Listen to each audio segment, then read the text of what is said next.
like to call to order the Board of Education meeting. It is November 19th, 2019. Let's all stand for the Pledge of Allegiance. I pledge allegiance to the flag of the United States of America and to the republic for which it stands, one nation, under God, indivisible, with liberty and justice for all. Roll call? Mr. Dolson?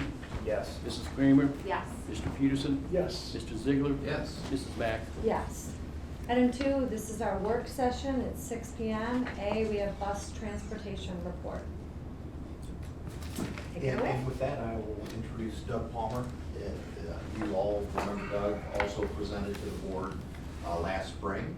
And we've asked Doug back to speak in regards to our upcoming transition to the new pre-K 5 building. Then I'll turn it over to Doug. Thank you very much for the opportunity to speak before you this evening. And I hope you all who attended the OSBA convention enjoyed yourself and got a lot out of it. We worked very hard to present that and put that on for you. So if you have anything, always taking comments in consideration. So Better weather on the drive home was Can you pass it would be down? better. did you next know time. you came home Tuesday or did you come home Tuesday. Tuesday? Yeah. I came home Tuesday and Sunday. You know, the nights, the previous years, we seemed to have 70 degrees, and it seemed to be a shame to be stuck in a convention center. Right. This year, it didn't seem so bad on Monday and Tuesdays. Right.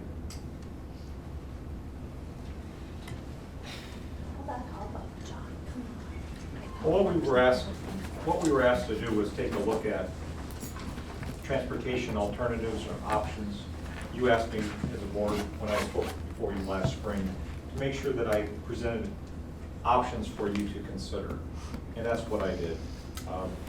These options are based on maximizing student safety, maximizing bus capacity, and also a best case scenario. So in general, the operations of a bus operation are based on each bus, and they're not based on a student. So if you can take a bus off the road, there's a savings to be associated with that, but it's not this total savings. The total savings would be to be able to eliminate the overhead too, and you can't do that. You still have overhead. So there's a limited amount, and in our cost analysis in this report reflects that. It doesn't show a total savings if you do something different, because there's always overhead.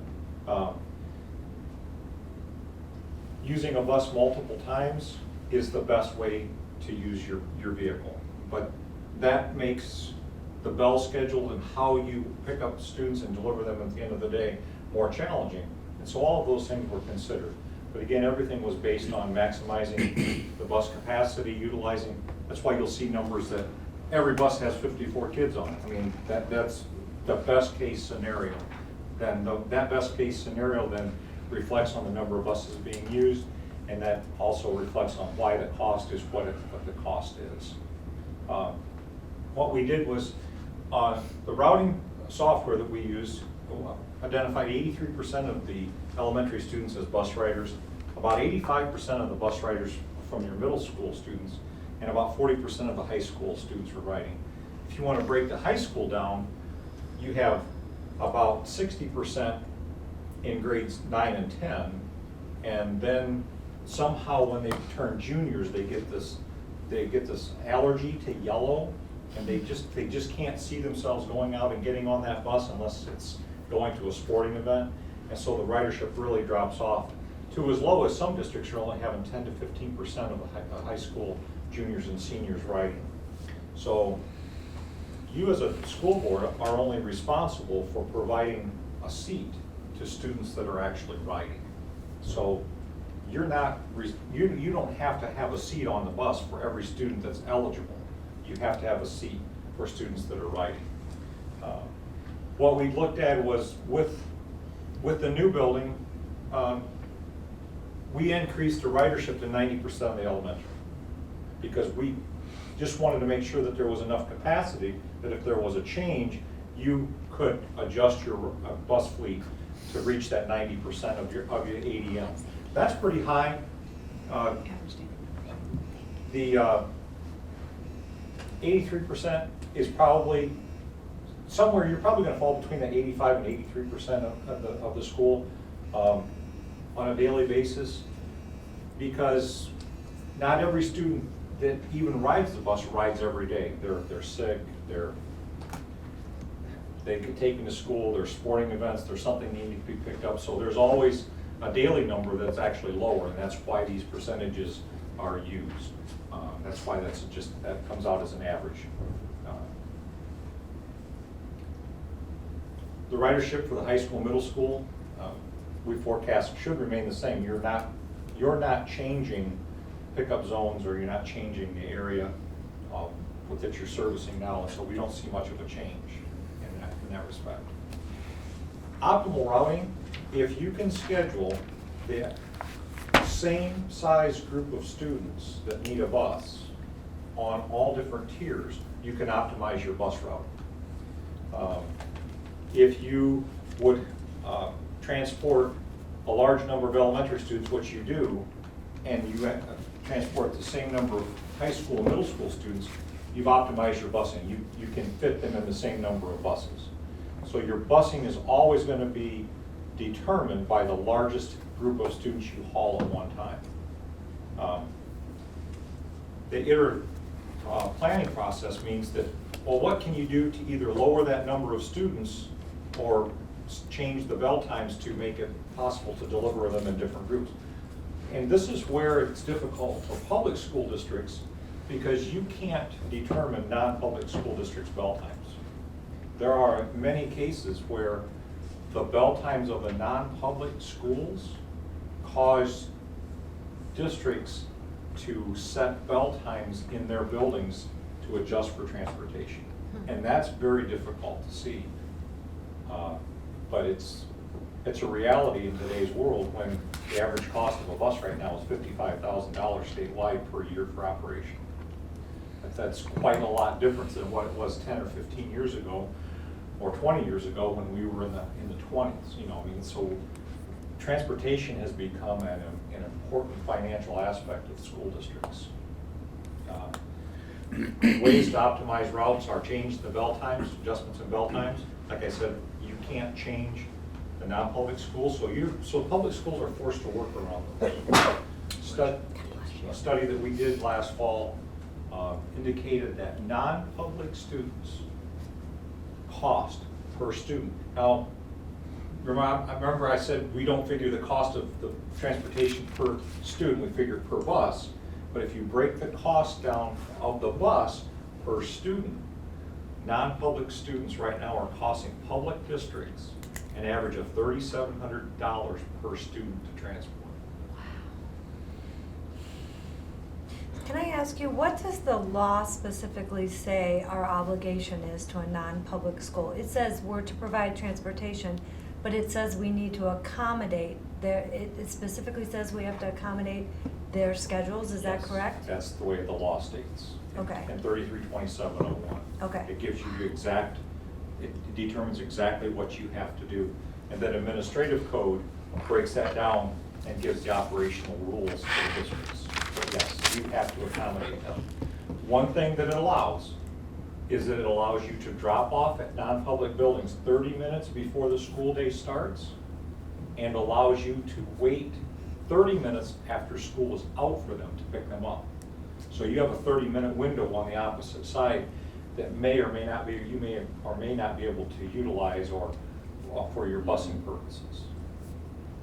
You will not find that written in code anywhere, but if ODE asks for a determination of a standard practice, that is a standard practice that has gone on for years, but it is not in any position papers anymore at ODE.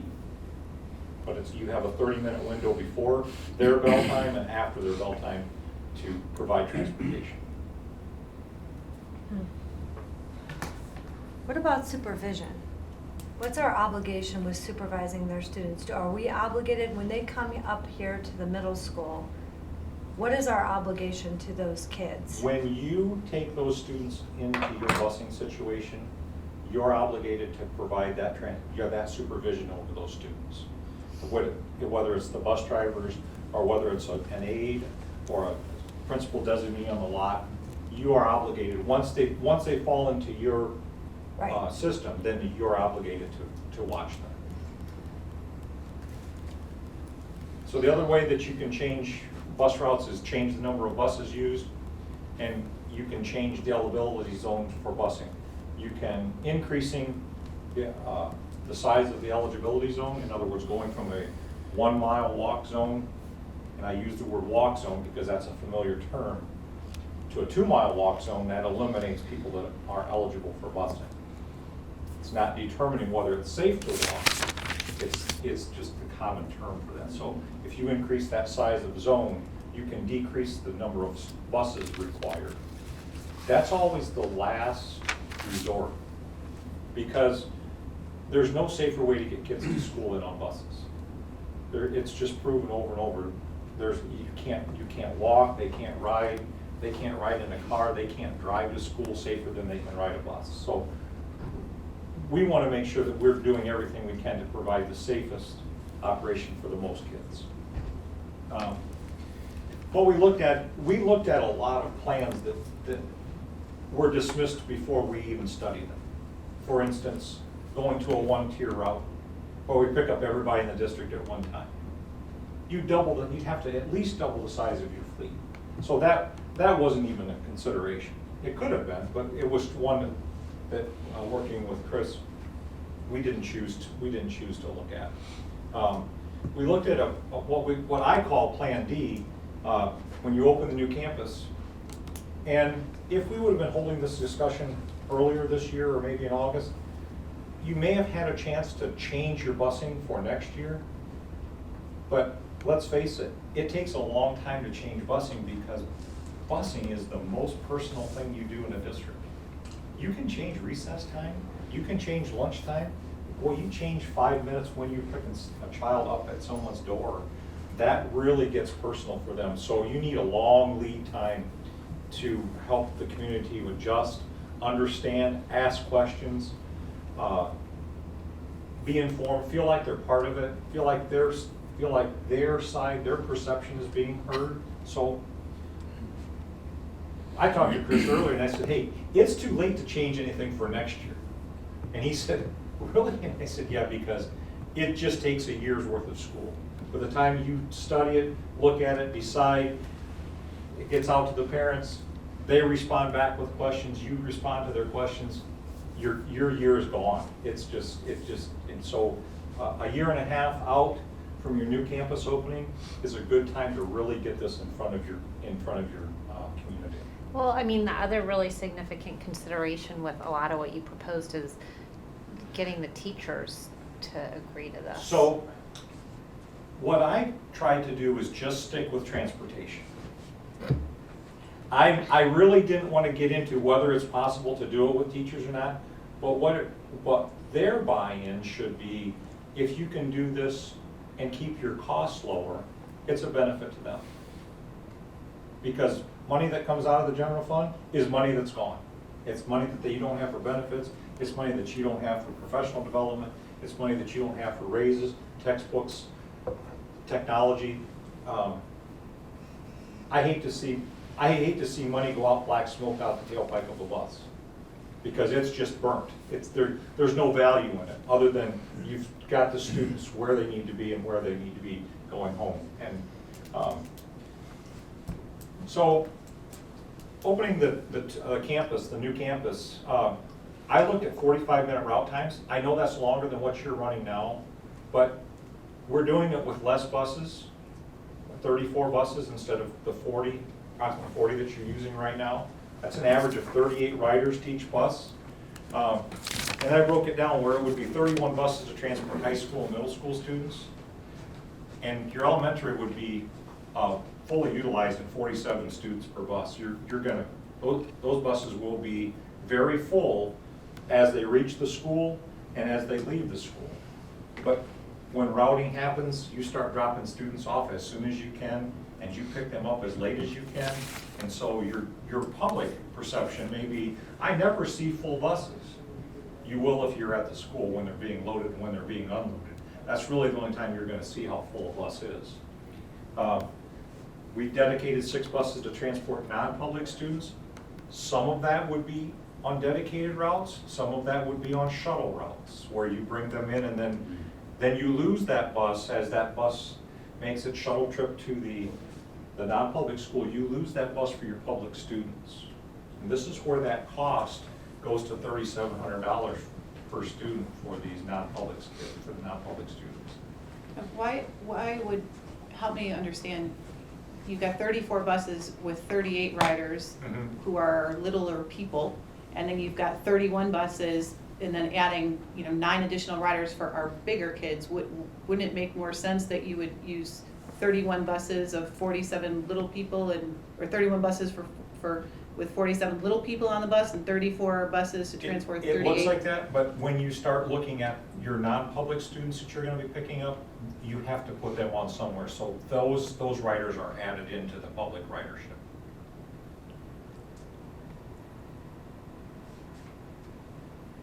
So on your elementary tiers, you don't pick up many non-public students, but on your high school and middle school routes, you do. That's where that ridership goes up. But if you're dedicating 6 buses strictly for those non-pub students, would they still be on the buses in those 2 scenarios? At some point, yes. If you're using the shuttle buses, which you're using you're using a combination of shuttle buses where they ride in and then they get off and then they get on the bus to go to their non-public school. Okay. Also, there are some buses that do non-public routes alone, Exclusively, right. So there's a combination. Okay. So the 47 students on the 31 buses aren't all bigger kids, some of them are Some of smaller. them will be the non-public students. Okay. And then we dedicated 4 buses for special needs. That's the similar what you're doing now. But let's face it, special needs are special needs. That changes all the time. And that's really out of the purview of the transportation department. I mean, they have to meet the needs of those special needs of those students. And so that's really a fluid number that can go up or down. Options, it's okay. Option 2 was a 3-tier operation. Sorry, we had the afternoon, yeah. Okay, yeah, the afternoon.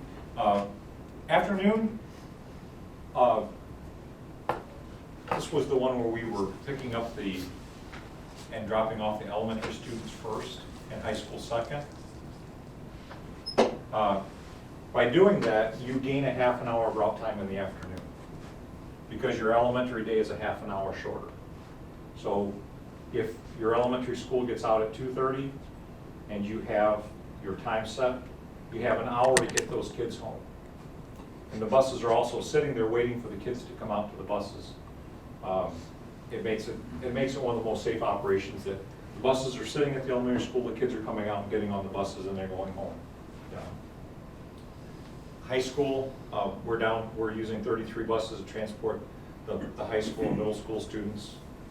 We're down to 5 buses in the afternoon to transport the non-public students, and that's a way of routing and dismissal times, and then using more of the shuttle system to get the kids to the high school location to send them home on the high school routes instead of having more dedicated routes in the afternoon.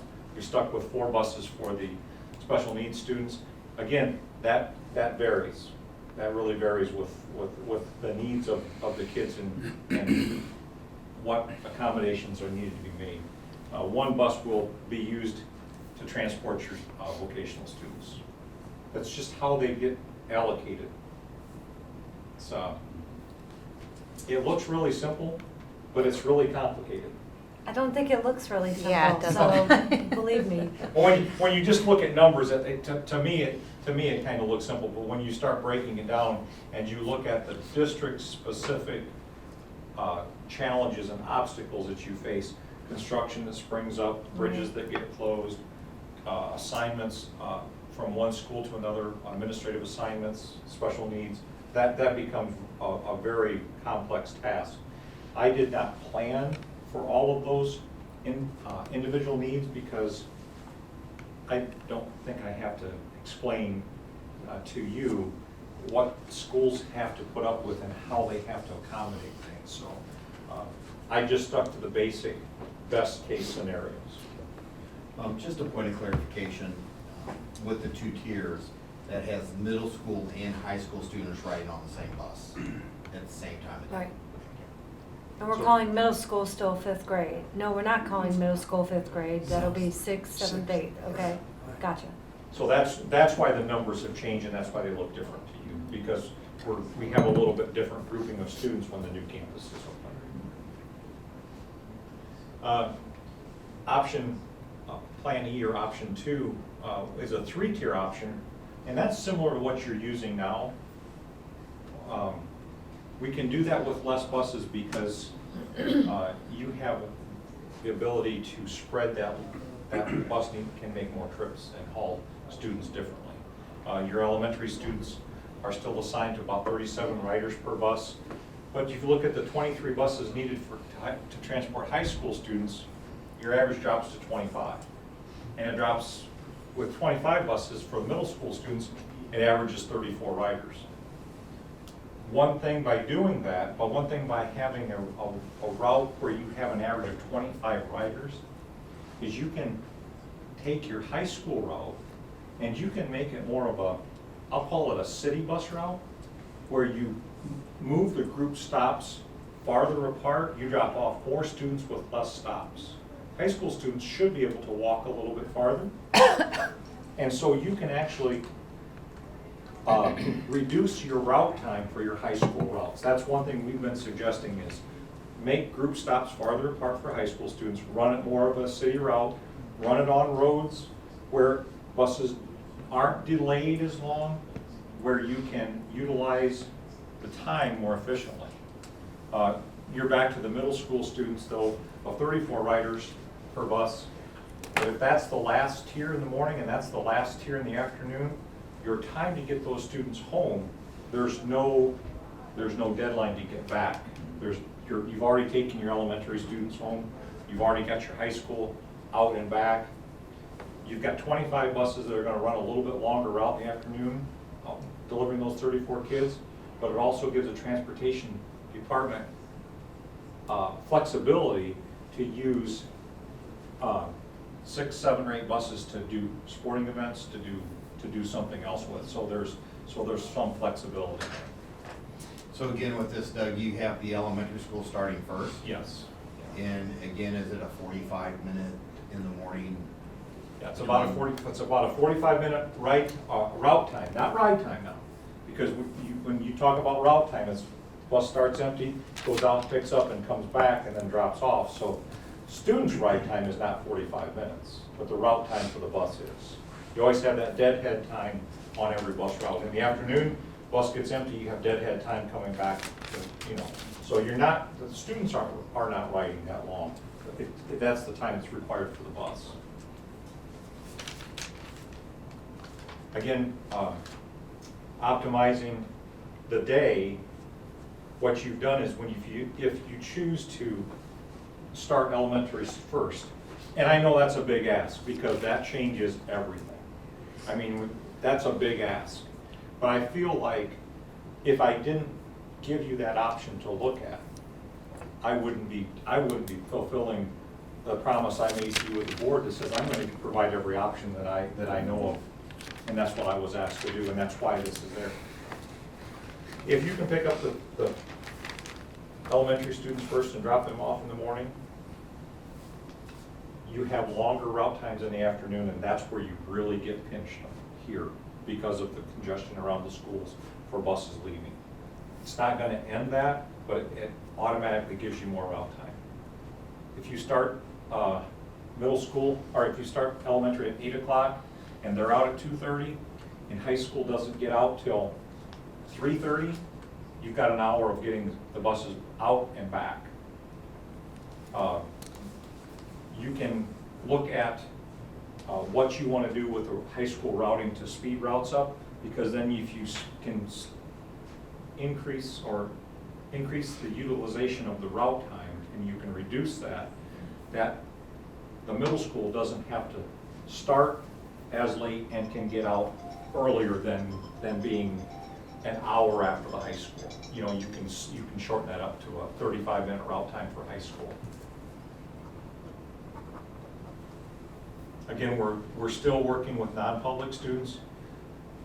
We're down to 4 buses because we can flex, we can actually use more of the shuttle system in this scenario. And those buses then are only, when I talk about 4 buses, that means there are 4 buses during that tier that can't be used for your public students to be picked up on. They're just taken out for that length of time. I have a question, Heidi. So do we, and I hear your numbers, but I work with little kids every day, and I watch the difference of a little kid getting on the bus and off a bus as opposed to a high schooler.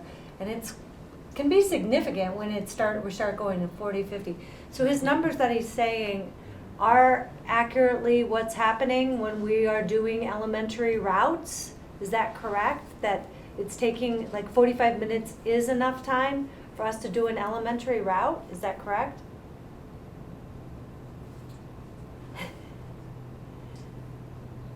It's tight, Okay, it's tight, but it's tight. Okay, so the hour would be a better mark? Yeah, But, so even in your scenario where, you know, hypothetically, you Mhm. started elementary kids at 8 o'clock, Mhm.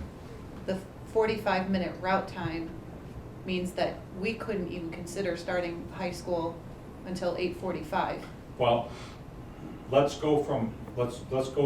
use, this is where we need to look at the bus time and not think about the start time of the school. So if you drop students off, if school starts at 8 o'clock for the elementary kids, you're gonna have most of them dropped off at 7:45. Okay, So your route time then begins at 7:45, not at the 8 o'clock. so 8:30 though logistically then, so push it back 15 minutes. So we would not be able to start high school till 8:30, which would take our day till 3:30 Yes, for high school. for high school. But that all assumes an 8 o'clock start. Yeah. That all assumes an 8 o'clock start, and it all assumes that, you know, the teachers would be willing to change their workday. right. Okay. The reason I looked at starting elementary first was gaining that half hour in the afternoon. No, What it's happens- totally understandable. What happens in the morning then is drivers do not have any layover time.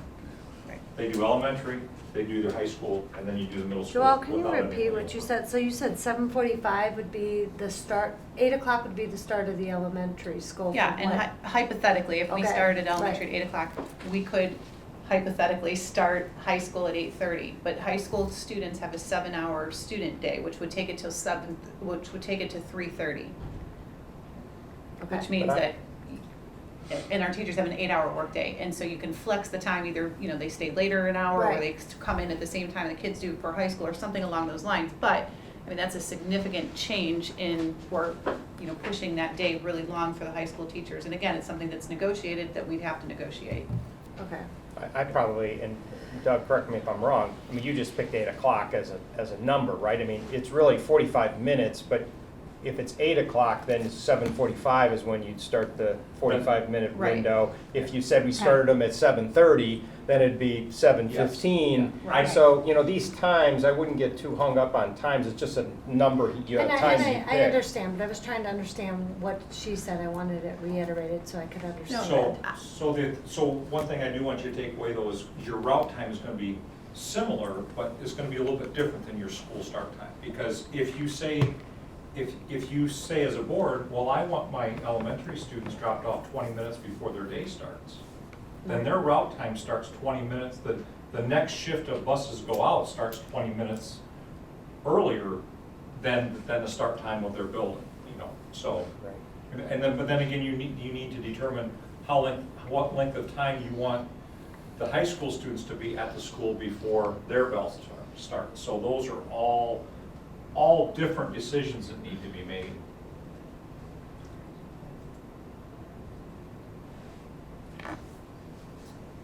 That's Plan B is doing the morning transportation with 34 buses. This is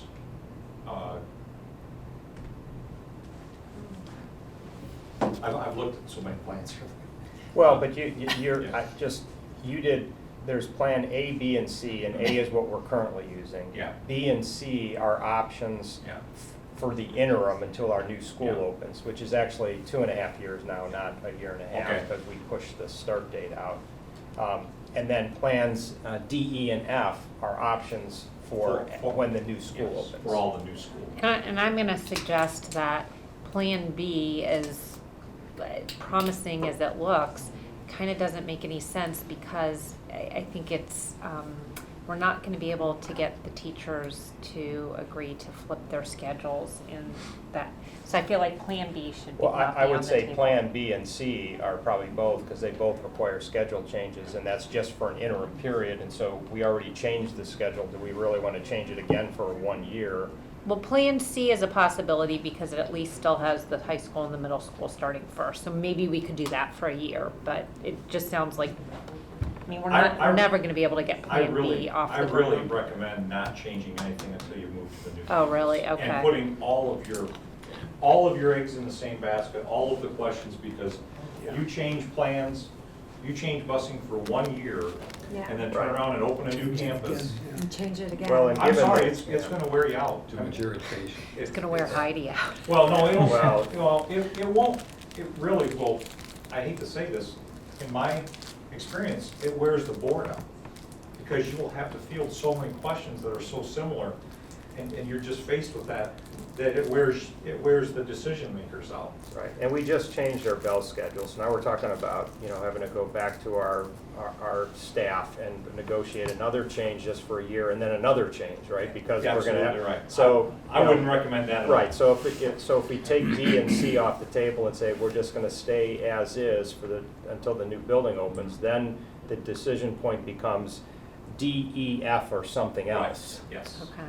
that's exactly right. Right. And those plans really are not much different. Any of those plans are not much different. The difference in those plans are, you can do it in 2 tiers, which will require more buses and longer route times, because you're gonna have to utilize the seats on all those buses. So when I'm looking, because I did a summary on all of this, it made it easier to see your plans. I see Plan D, it still has elementary starting first, and then it's 2-tier, high school, middle school second.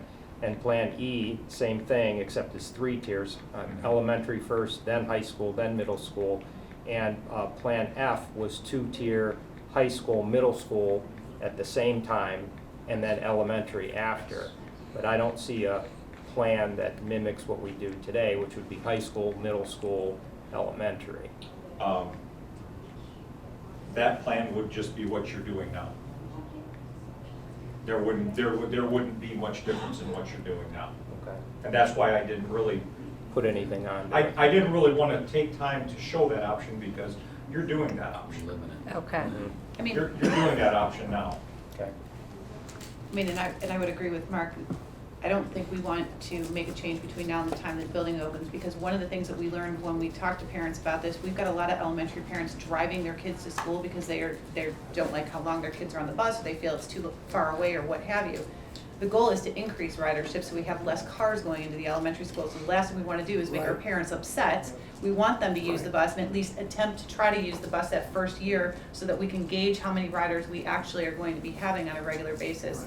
And minimize the congestion on Oaks Road, which is something that we also said, which was a concern that we said we would address. So, the goal would be to get as many kids on the bus as possible. Well, and so the options that flatten to a 2-tier have the high school and middle school starting at the same time. Did your analysis take into account our 2-lane road that feeds both campuses? I did, and that's that why all of that's the- why that route was a 45-minute route time, because you're losing 10 to 12 minutes on your campuses, and you're losing another 10 minutes on the road, and you just don't gain that back anywhere. So that's why the. So if 40 there minute was for the 2-tier options, because of that extra traffic, that's all gonna hit at the same time, as well as people driving, students driving, parents driving to drop off.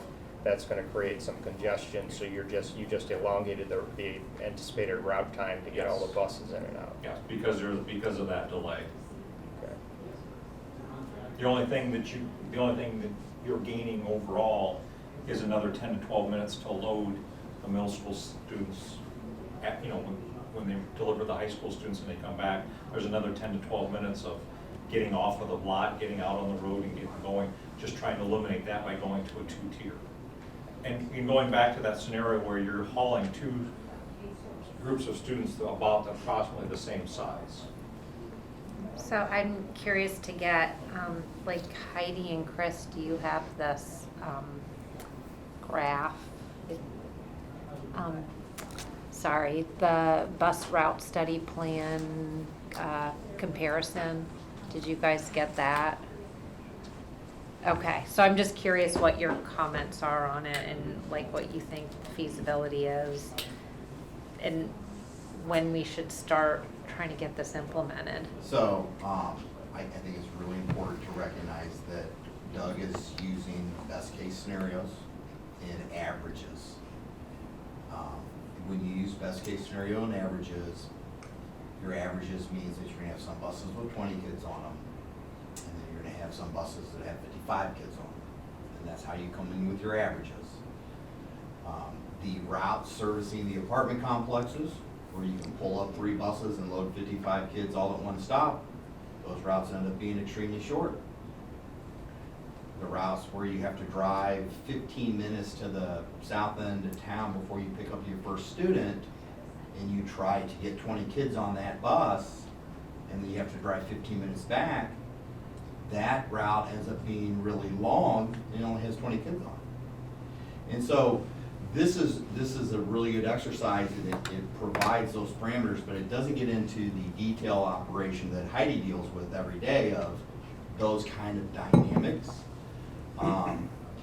The big question before the board is, do we think that elementary school starting first is even plausible?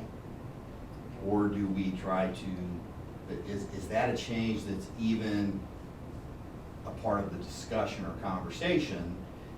It does create some efficiencies, but it also creates an awful lot of work in regards to how does that impact athletics, how do we negotiate with our teachers, and so there's a lot of work that would go into that kind of a change to even find out if it's plausible at all. And so really the decision is that a change?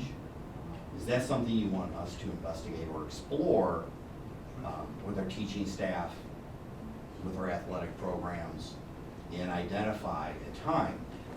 Again, I like the 45 minutes, as a general rule, but I think we all need to recognize that there will be buses out there that will be right up against 45 minutes, and there will be buses that will be 20 minutes. But that's not entirely different than today, right? Maybe not at the same levels, Yes, sir. but, I mean, some people have a short ride, some students have a long ride. I mean, if you live farther away from the schools, Some students are picked up first, they sit on the bus sit for on the everybody bus else. for a little bit longer. Some Right. students are dropped off last, they sit on the bus a little bit longer. And we take advantage of that time at the high schools, and the high school students don't need the supervision. We don't have to,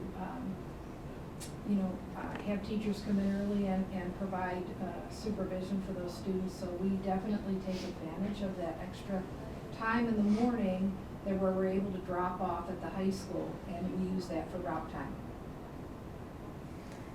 Well, I would like to explore it. I'm not saying that we should do it, but it just seems like not only is it like a bit of a money saver, but it in theory should be better for the older kids. So I'd like to explore it. So internally, and Heidi knows this, and the board has been involved in this, is we're increasing our fleet. I mean, we have taken steps to increase our fleet because that's an unknown. If we remain 3 tiers as it is, we'll use more buses. And Doug's scenario indicates that, even in a best case scenario. Well, let me chime in on that, because I guess I don't, all of the numbers, it shows, Plan D is 39 buses, Plan E 36, Plan F 39, and we're using 40 today. So help me understand, Chris, why we would need to increase our bus fleet. So we're going to have 1,500 students on one tier of bus. Okay, so that's going to require pretty much every bus we have for the elementary school tier. Then we'll have another tier that is, 900, how many students on the? Middle school's 900. 900. So we have 700 middle schoolers. So now you're using, and I'm gonna use round numbers, 40 buses for the elementary school. Now you're dropping down to 25 buses for the middle school. Right. Well, you're probably going to take and put the middle school and high school closer together so that you can take those buses that aren't transporting while they're doing the middle school and do high school with it. And so you're gonna drive bus counts because you But- are trying to move kids, I guess, in a shorter period of time. Then But what, so- what is this, like, number of buses on this chart? I'm a little confused. Well, that's what your bus count, you're using 40 buses, Right. approximately 40 buses, because that also goes up and down depending on assignments, administrative assignments, special needs, that, Preschool. Preschool. Is just exploding. you know, there are things that are gonna change for you. 40 buses is what you're using now, Including the non-pubs. including the non-pubs. So that's where your Your difference total is too. fleet. And so what I say, Plan B, that's going to 34 buses, that's maximizing route time. That means you have to stretch route times a little bit to utilize the bus capacity. Right, but I'm sorry, but B and C we're not considering, we kind of Right. already. So if, you know, if we just look at the D, So E, and D, F. you're a 3-tier, I forecast that you can drop 4 buses by going to the 3-tier and doing elementary first. Plan F isn't I up there guess- because that's what you're doing now. I don't see Right. any change from what Right. you're doing now. Right, I guess one of the, so when we started this conversation, there was some estimates about we're gonna need more buses. I mean, we did buy 5 more buses, but that we may even need up to 16 more buses than our fleet, you know, when the new school comes online. I guess what I'm seeing though is I don't see this reflected in your study that says we need more buses. And that's where I'm trying to understand, like, now I know we already at 5, so the question is, because if some of these options require additional buses, then there's gonna be a cost to that. So we're trying to weigh, you know, there's a financial piece of this, there's a schedule piece to this, right? There's, you know, route times, all that stuff has to get factored in, but the financial piece, you know, is significant too. So I guess that's where I'm trying to square, like, okay, so Chris, if we need more buses, why isn't it reflected here? And if we do need more buses for some of these plans, how many do we need? Where do we get that information? And does it offset the operating So cost I would savings? that are go on to those? option 1 that Doug has produced, which is routing scenario Plan D, in using a best case scenario with 38 riders per bus. We're using 34 regular ed transportation school buses, plus 6 special needs buses, plus 4 6 non-pubs, plus 4 special needs, plus 1 so that ends up being 45 buses, and that's the best case scenario. Oh, so is this chart that is put together does that not include the non-public and the special needs students? Is that the difference? It does. I think one thing that what Chris is really, I don't mean to speak for Chris, but I think in our conversations that Chris and I have had, he's not sure that the community will put up with 45-minute route times. You have to add buses. If you want to shorten route time, you have to add more buses. And I think that's what this reflection is, that if you want shorter route times, plan on adding more buses. You just have to, it's a time and distance, you know, you can, if If you go to the grocery store with a cartload, it takes you longer to go to the grocery store with a cart and completely fill it than it does to walk through with a basket. You can walk through the basket and pick up a few items. And so what the board needs to help decide is, what is the route time that you're gonna look at? What parameters are you gonna set for transportation? How much time are you going to allow? How much time does, I don't mean you, I mean the community. What are they comfortable with? But I guess, I mean, I'm just gonna chime in and say, there's trade-offs, right? So you can say, we don't want a route longer than 30 minutes, okay? But then there's a cost piece to that, right? So if you asked, or if you went out to the parents and said, well, what would you prefer, a 30-minute route time or a 60-minute route time, right? I mean, we know what the answer is gonna be, but as, you know, we have to weigh in all of the elements, which is, okay, so maybe a shorter route time means we need to buy more buses, and our operational costs go up $300,000 a year.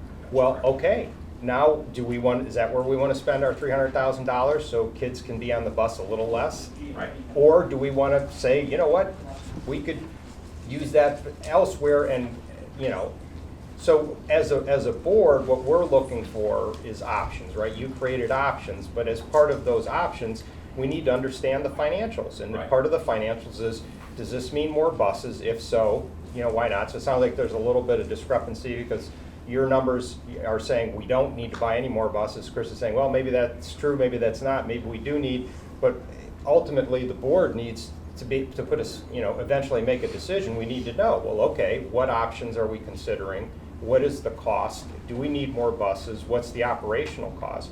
Because I mean, I shared before, you know, back when we came off of the recession, we had financial problems, we had 3 levy failures, right? We cut busing, we paid playwright, all those pain points.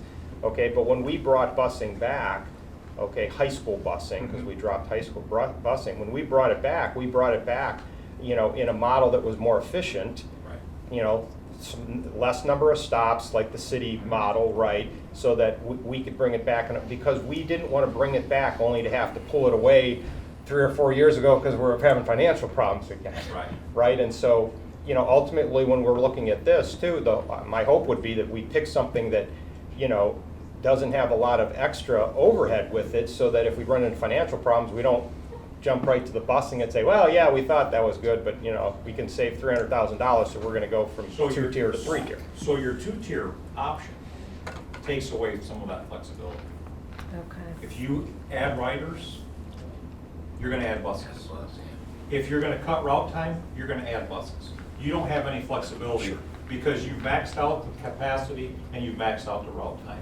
So things you choose as a board will definitely, what Chris and I have talked about, increase the number of buses you're gonna have to operate. That's the only option you have on a 2-tier system, because we've looked at transporting the same number of students at different times. You're going to a 2-tier, you're hauling 1,500 students in the elementary, and you're hauling 1,500 students middle and high school. So there's no wiggle room there, Right. other than route time. How does that compare to lifetime of a bus? Because if you're running your buses less often, is there a longevity to that bus, because you're not running them as, you know, as a 3-tier, you're running, you know, how many tiers a day, 6 tiers, 6 times that bus is running, as opposed to a 2-tier, it's In- 4. What's that savings? In all of our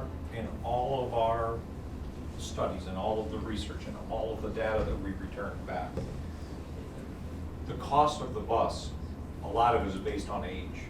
When a bus gets to a certain age, it's just worn out.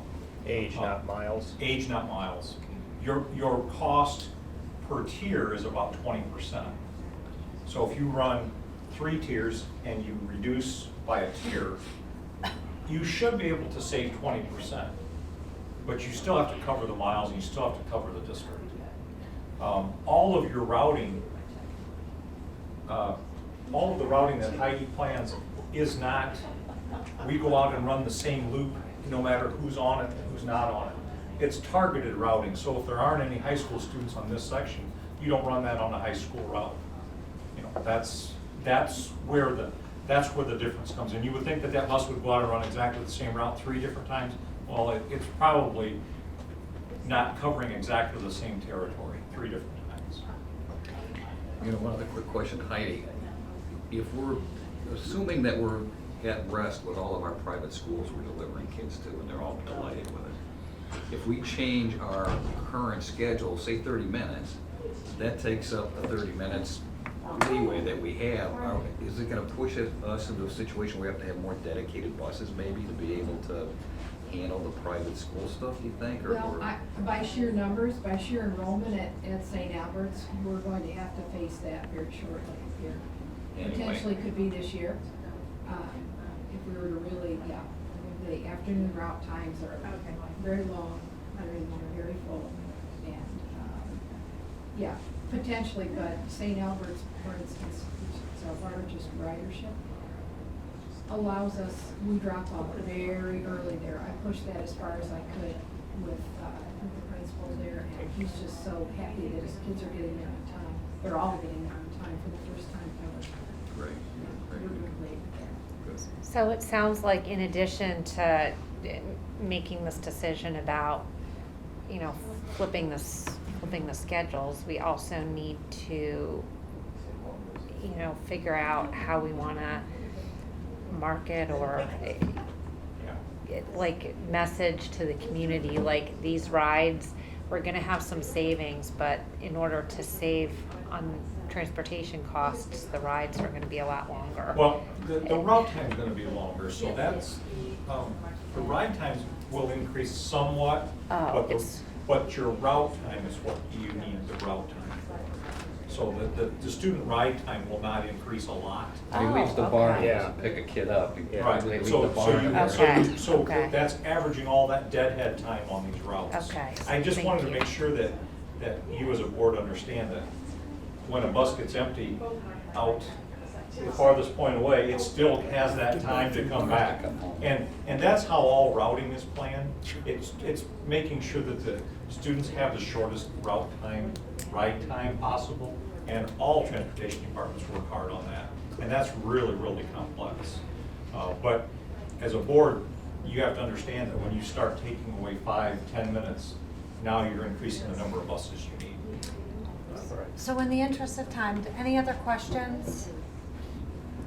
I would just like to just Okay. close that, as far as the public relations piece, the GPS, Here Comes the Bus app, is very crucial to that communication with folks. I know that Heidi's got the rollout going, and it's been very well received so far. And so when we start having significant changes, that will be in place for folks, and it will really help a lot of questions or concerns that come up, because people are being told when the bus is coming. Heidi- The public have the option also. They have full rights to the GPS information. Well, that's just what I was gonna ask. Yeah, I mean, the other thing to keep in mind as we look forward on this is that, you know, the two-tier where you don't have any headroom like you talked about, you don't have any flexibility, and so if we get bumps in enrollment, right, then you need more buses. Well, not only that, but you need more bus drivers, right? And we've been having a challenge there with bus drivers, so it's, you know, it's a double whammy. Not only do you need more buses and there's more cost, but then we'll also have that challenge of finding more drivers. Well, here's the benefit right now. We are far enough out where we can take some time to explore the option. I know I'm in favor of you exploring that, okay, with athletics. I've seen things happen in other districts where the students are let out earlier, just if they have a game that day. So I'm looking forward to hearing about that. I'm looking forward to, you know, hearing about the amount of buses and what that's gonna look like if it's flipped, and then coming back and us regrouping in February. I don't know how soon we wanna do this. Can I ask a question? When we February or did the March. survey, that was just to start later, right? It wasn't, we didn't survey our community to find out what their take is on totally flipping. We did not. So, I mean, But here's the thing though, my idea is if they explore, before we send a survey out with very little information, because you need to frame it in and explain what the options are, because there's gonna be cost involved, there's gonna be time involved, there's gonna be a little bit of longer ridership involved, and then send the survey out. But I think you should communicate, here's what we're looking at, and then we're gonna be sending a survey out, but we need to fill it in first.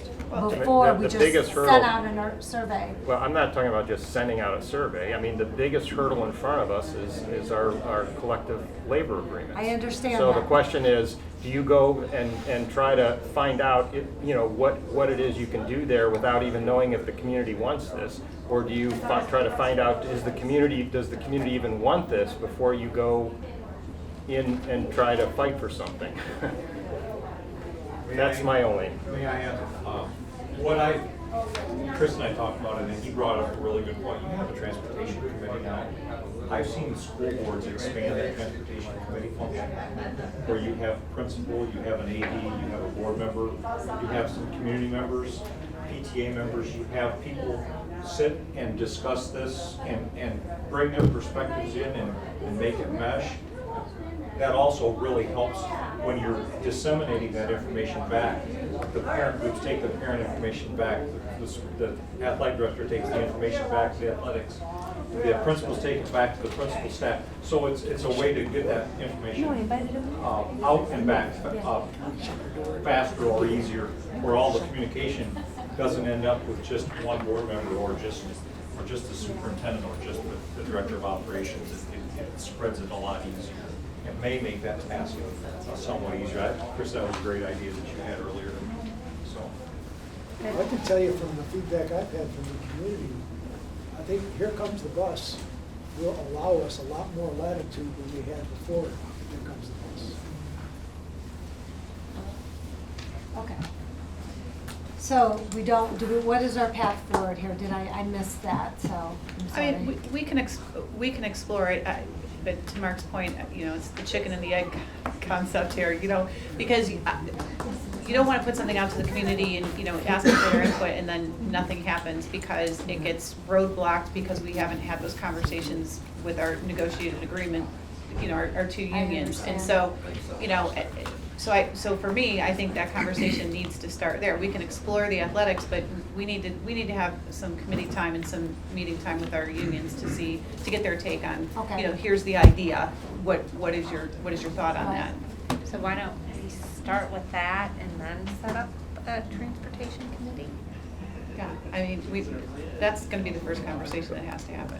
My only comment though too is that since everybody would know that this is when the new school opens. Sure. So you could do a survey now, and even if, no matter what the results were, people wouldn't clamor like, well, I told you this is what I want, because it would all be framed in, this is when the new school opens. We're just trying to be way ahead to get the pulse of the community before, right? And so I guess I wouldn't discount going out to the community now, because if you frame it in and saying, this is 2.5 years down the road when we open the new building, what is our bell schedule going to look like? What do you think? I don't think anybody would then come back and say, wait, I took that survey, why aren't you doing anything with it? Because it's all about 2.5 years from now. Because if the majority of the community says, I like it the way it is and I don't want to change it, then we don't even need to have the conversation with our staff. Yeah, I understand, but to my point back again, I mean, I'd want to explain it a little bit rather than just this survey that's going out. I'd want to explain, here's what, study something where, we were explaining what the rationale was, because I don't know if everybody's been plugged in to why somebody would want to flip things. Well, because I feel like if we send that survey out, a lot of the elementary school parents are gonna be mad, but, I mean, we're doing it for the benefit of the older students, it's not. Which is what I don't, to that point, I'm not sure that everybody's aware of what the rationale would be. Right. So that's the challenge is, do we send out things, maybe just communication-wise, here, very in the middle of the road, but here's, what studies have found, and here's what some other states are doing and what some other people around us are doing. And so in the next few months, you will be expecting a survey, to weigh in on what your opinion is on this possible exploration or something like that. But I just don't think it's good to send out the survey, because I do feel, after seeing things on social media, that our elementary parents are not as aware as maybe the high school parents and middle school parents are of why we would even go that route. So I that's. agree, my- the preface before the survey should be to give some rationale. on Right. Here's what studies show, Right. here's what people are doing, here's the pros and the cons. That's it. Right. And so could we maybe think about, we'll work with Jim and start feeding in some of this information with maybe some of one of with your updates and saying, just like what's going on in education area or something like that, but something like that where we're starting to ramp it up. I mean, maybe there needs to be a more of a plan that says, how much education do we need to provide to who we're gonna survey, and in what form, over what time, and then when does it serve, like a whole timeline that says, okay, let's do through the updates or through whatever, and basically a plan of how would we do this? What makes the most sense to bring people up to speed educationally on why they're, the benefits of flipping elementary, high school, middle school, and then, try to get a survey and frame it in so that it's 2.5 years from now, all that stuff. Do we have somebody we can model ourselves after? Is there somebody ahead of us other than California, or Colorado that's doing things like this? Is there somebody in the state of Ohio that has done this flip? Well, there's school, Mayfield has their elementary schools starting before their middle school and high school, but I don't believe it was for the rationale that, the Okay. board is saying that they want to see it flipped. So, there are other districts that have that model where their elementary starts first. Sure.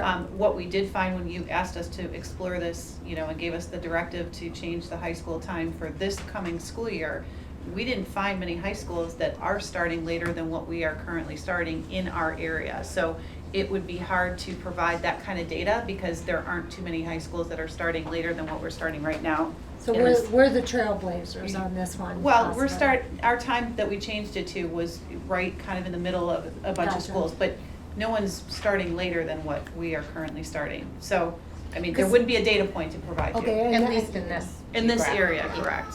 Because to my point, maybe we don't have to reinvent the wheel. There's already a plan out there of here's how to do it. I know how not to do it. I know how not to just say this is what's going to happen. Sure. So, we back out from that. And I guess we just, if we can't find somebody to model ourselves after, then what we need to do is create a model that we think is best. And I don't think anybody on this board would disagree. The best way to go about things is to start educating people on, here's what the rationale would be. And then the survey comes maybe in March, which still gives us plenty of time for planning. Would that be a good possible thing? And then maybe coming back in a month and saying, here's what I kind of came up with of a good way to do that. Okay.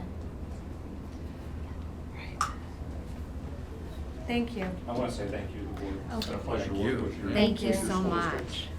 And the support for this plan for your school district doesn't end tonight. So if you need help, Chris knows how to get a hold of you. Yeah. So- All right, Thank thank you. you. You've done a Thanks. wonderful We're not job. shy Thank about you. asking either, so thank you. And Heidi, thank you. I've heard nothing but good things about that. Here Comes the Bus, and from St. Albert's, you have a very happy person in Mr. Vitardi, and that is so nice to hear. So kudos. That's awesome. All right, so do we want to move this discussion from the work session into our meeting so we don't have to make these people wait? Sure. Yeah, and we move it after the presentation? Yeah, we can.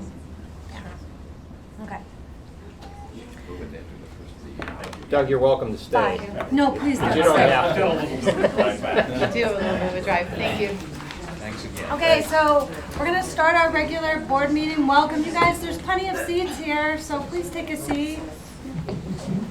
Please take a seat. Thank you. All right, so we have item 4, totally exciting, National Merit Scholars Presentation. This is our never-ending line of National Merit Scholars, which has been great. We presented a couple months ago all of the kids, and we had some kids who are, they're such high achievers. They participate in extracurricular activities too. So they had soccer the last 2 times that we tried to present them all at one time. So they asked, and we wanted to make sure that they were recognized. So the last of our National Merit Scholars, I'd like to recognize Mark Yassin. Congratulations, honey.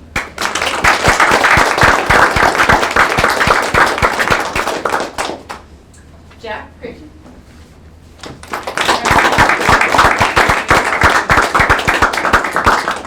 And finally, Austin Volk. Nicole Weiler. Not here? He's good, not needed? Okay, all right. Well, then you two are the people that are going to get your picture. So, Joelle, you want to have have it? it? Okay. Okay, all right. There you go. Thank you. Thank you. Congratulations. Yeah, congratulations.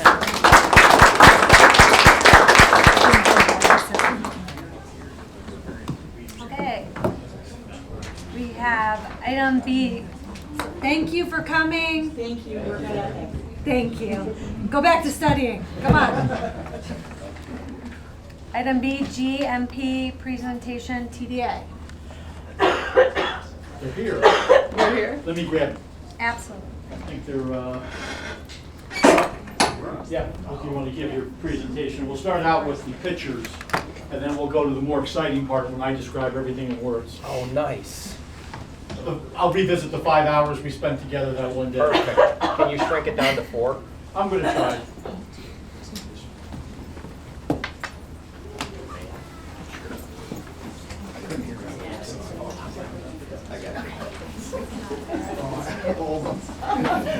He's getting more. I forgot TV.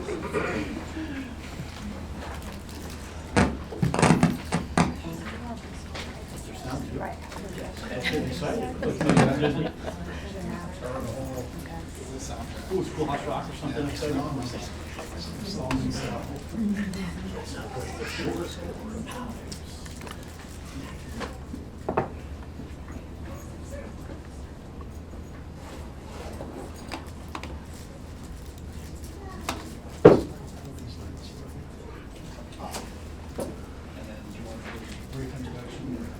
Well, the presentation's pretty simple. We're going to start with the picture so you can see the current design for the school building, and then I'll go into the contractual items, and hopefully we'll keep it to a fairly short conversation. My clicker? I'm your clip. That's good. I'm Ryan with TDA Architecture. I'll be here discussing the design for the project. At present, just to give you an idea where the documents are, we did get to approximately a 90 to 95% completion on the documents so that Chip Construction could put together their guaranteed maximum price.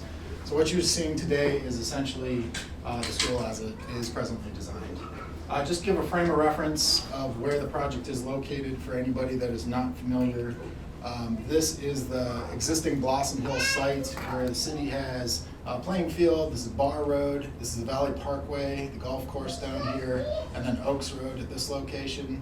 The school's main entrance will be adjacent to Glenwood Drive across the street there. As you come onto the site, the main parking area and student drop-off from parent side of things is at the front of the building. The bus access and student drop-off from the buses is at the back side of the building. The primary portion up here is the school with preschool up at this end. Central component, which has some shared use spaces like dining, things of that nature that are shared with the city component. And then down at this end is the field house, which again, during the day is utilized by the school, and then after hours is utilized by the city. This is just general blocking diagram to show the floor plans, but essentially this is what I described. There's a primary entrance that allows us to section off the core academic spaces from the after hours areas of the building where you'd have, again, people utilizing the space, after 6 o'clock or whatnot, the common spaces in the field house, but this allows a very defined demarcation zone for that. And then again, the preschool is located off of the kindergarten first grade wing to the north side of the site to essentially section off traffic to that portion of the building and allow access to the elementary school at this location. This is the main entrance view. You can see the field house in the background. This is our big music wing here. Main entrance through here, and then off to this side, going all the way back over here, is a series of the academic wings. What you're seeing from a material standpoint is there's a lot of brick in this building down along the bases and filling these pieces. There's masonry through this whole portion, and then we're bringing in some really warm tones. So the brick that we're looking at is very earthy. We wanted to pull that in since we're going to be in a very park-like setting here, a very natural environment. So we're pulling in a lot of kind of stone-colored materials in the brick, And then these panels you see here are a cement-based product, which is a wood appearance, and that's to really bring in some warmth into the building and create this kind of park-like building. To balance with this, we do have this large field house component. So we're utilizing a metal panel on this piece that does share tonal values with the wood panel, so that as you're seeing this from a distance, you do pick out on some of those similar sort of cues, and the building ties itself together. Good on this one. This is looking, so this was that entrance, that field house is over in this area. This is looking to the north. This is actually the 2-3 wing of the building, second grade on the first floor, third grade on the second floor. We broke the building down into these components, essentially treating it like houses. So these pieces with the gabled roofs are really to try and bring down the scale of the building and bring it down to a kid-friendly size. We are picking up these cues. Obviously, the hex pattern is very prominent in the district. It's related to the bees. It's a very good iconic symbol in this building, and I think it's playful and fun for the kids that will be there. These spaces also create window seats inside the building, so it'll be a really nice kind of experience inside as well. This was the area we just looked at. In between one classroom wing, there is a court and entrance, so there are spaces, semi-confined spaces. So if during the day teachers wanted to have an outdoor learning session, they could take some students outside, and there's space for that to have outdoor learning. But then you're looking, this is the next wing, and that's 4-5. Skip to the next one. This is looking from the north, 2-3 here, field house down at the end. This is the north side. This is 4-5. So you can see how these components kind of stack around the building, again, to bring down scale and to create these kind of distinct elements around the building. This is the northwest corner. This is preschool. This is the preschool drop-off loop. Again, we're trying to bring in some of this kind of fun masonry into a couple areas of the building. At this location, then we have it obviously down at the music area of the building. And then over here you can start seeing the kindergarten and first grade wing as well. This is the student entrance from the bus area. So off of the main dining space, we do have some outdoor seating. This is probably going to undergo just a little bit of modification here. A little bit more landscaping is not shown on here that will ultimately be there. But again, you can see that pattern pulling through the space. Again, some of those softer materials as you go into the main portion of the building. This is the central lobby space. There's going to be, as you enter in, the logo on the floor, kind of centralizing the space. This component here is our makerspace media space. This connects directly through with some nice big windows into the main media center, which you'll see in a few minutes. To the left of us is the dining area. So as you go into this, you either break off and go into the academic room, or you go left and you go into dining space and field halls ultimately. Dining space, we got a couple views of this, but essentially a space with a stage area at the front. There's music all back through here, so there are several music rooms in the back, some practice rooms as well. This area off to the side here is food service, but big windows, breakdown space with multiple table types, some built-in banquettes, some elements to kind of bring down the scale. And then we have beekeepers stationed in here as well, so that they have offices off of that space as well. This is the field house. Again, this is 4 full-size courts. These are huge. Presently, the elementary schools have gyms that are about half the size of one of these courts, so these are very, very large courts, which should provide just awesome opportunities for the athletic component of this building.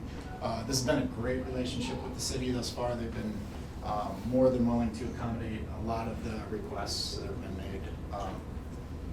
So this is into the main media center. So as I mentioned previously, there's that makerspace off the lobby. You come into this area, there is a big glassy piece here that takes you out into the courtyard. There's courtyard space, which is going to have a little pond area and some plantings and a couple areas where kids can sit around and talk and have outdoor learning situations. Those other elements, the kind of more natural environments, will also lead to opportunities for some kind of earth sciencey type things and things of that nature. Circulation desk, we're using some of the furniture as your bookshelves as well. There are more bookshelves that are kind of out of shot, but utilizing multiple elements in the space to capture space and really make it more manageable. Again, you're seeing some of these cues. This up here is a window seat off of another bank of bookshelves that are up at the top of the stairs. But then that kind of idea carries down into some windows that happen on this wall as well, and acoustic panels that happen throughout the space. And then lastly, this is one of the collaborative areas. So around this space, there are classrooms, a couple behind us as well. We used a couple of the locker areas to break up the space, but ultimately you end up with an area in the middle of the space that can be utilized for teaching. It can be utilized for setting up for various activities in that space. We're going to have some activity walls throughout the building. This is representational of one of the concepts, but we have multiple ideas that are going to happen. We're picking up on grade level colors. So in this one, for example, you're seeing a green. Ultimately, that could change a little bit, but you're seeing a green in here, which becomes an identifier for this wing. So let's say, for example, 2-3 is green. That gives an identity to that wing. It gives the students an idea. As you're walking down the hall, you look for the green door because you're in second or third grade. Off of these spaces as well, we have these ELA spaces, which are extended learning areas. Again, the concept is if an activity is going on out in this space, you do have pull-off space where students could go to a slightly quieter space, break off of the main area, and this could also be a space for extended media center space. So the concept is while we have that really fantastic media center in the center of the building, we have the potential to get these carts, which we're planning for, carts with books on them, so you can roll up. You're studying dinosaurs, you have the opportunity to bring dinosaur books up to that section of the building and basically bring the books to the kids, just to make that set more accessible to the students. And with that, I will turn it over to Mr. Riley. Okay. Sure. Now I get to ask you, I have no slides or anything to illustrate the finer points of the contract. GMP means guaranteed maximum price. And if you will recall, about a year or so ago, the board approved a contract with Shook Construction after a competitive process. They were selected where they had the lowest price, and it was a combination of price and subjective criteria as to who the team evaluating them thought could do the best job. They were the highest rated firm. So we did a contract for pre-construction only. So that covered the scheduling, estimating services, all their work for the past year. There was no guarantee that we'd get to this point, but we've gone back and forth with estimates, and we're now at a point where we can do a guaranteed maximum price. And so that becomes an amendment to that original contract. And it somewhat dwarfs the original contract. Because the original contract was about 4 pages with about 84 pages of general condition, all the lawyerly fine print that we add in that covers everything.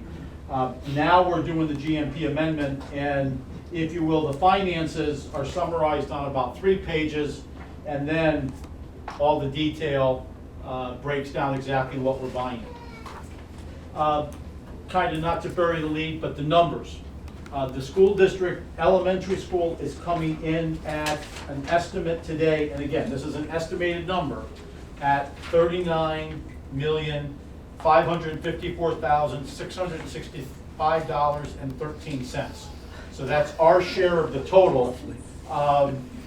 That number, if the drawings and spec book do not change, will not go up. What they're guaranteeing, and we look at the 2 gentlemen right there in the front row, they're guaranteeing that the maximum price will be that number unless something changes in the drawings that results in an increased price. The drawings are at about 95%. There was also a narrative that went with those drawings to explain what things might be coming. And we're buying the drawings that have been prepared by TDA and that which is reasonably inferable therefrom.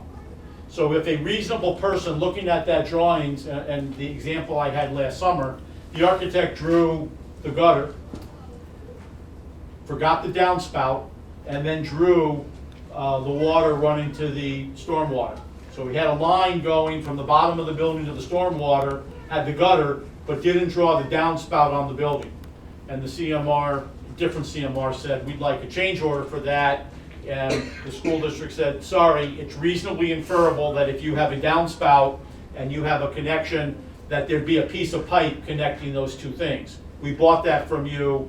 You can use contingency, which is in their contract, to purchase that, but We've bought it. It's in our guaranteed maximum price number.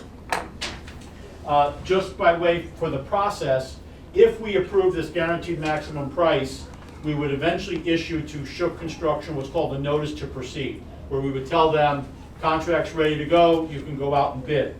They would then go out and through pre-approved subcontractors, they're gonna give us a list and say, actually it's in the GMP right now, they have a bid packaging plan where they've broken out the scope of the work, site work, electrical, HVAC, plumbing. There's about 17 categories of work, roofing, all those things are broken out. But they're going to submit a list of firms that they have pre-qualified to do the work. That will come to TDA, myself, the city. We might add names to that or give them names that we said, hey, just worked on a project with XYZ, a glazer. When somebody did the windows, they did a really nice job, you should consider using them. The number one way to drive down the price is to get as many bidders as possible for each package. And you want to make sure they're all pre-qualified, which means it's great that it's somebody's first contract, but we want to make sure if it's their first contract, that we have assurance that they have the management and other folks, the labor, to make sure they can do the project. But generally, we're looking for people who have a very strong track record of performing on projects of a similar size. There is a big difference between a school of this size and even one of the smaller elementary schools that got built here 50 some odd years ago. You know, it's just a different scale. The contractors that work on this project have to have the ability to mobilize a lot of, I'll use the phrase manpower, but workers to get the job done effectively and to maintain that schedule. And there's a management skill there. And that's one of the things Shook is providing, is we're purchasing their management skills for the project. So our share, I'm just going to round it, $39.6 million. The total contract is just going to be slightly under $47.4 million, which represents approximately $8 million for the field house. And there's a detail as to how, for the most part, that which would be required if it was just the field house, access roads, parking lot, those things are shared 50-50, same thing for the school side. If we would have had to do it anyway, it's 50-50. If for some reason it is only because it's a school, then we're splitting that proportionally based upon the square footage. So an example of that would be, Ryan showed the picnic tables coming off the cafeteria, the dining space. Back in my day, it was a cafeteria. But there was a series of picnic tables coming off. Well, you know, the field house doesn't need those.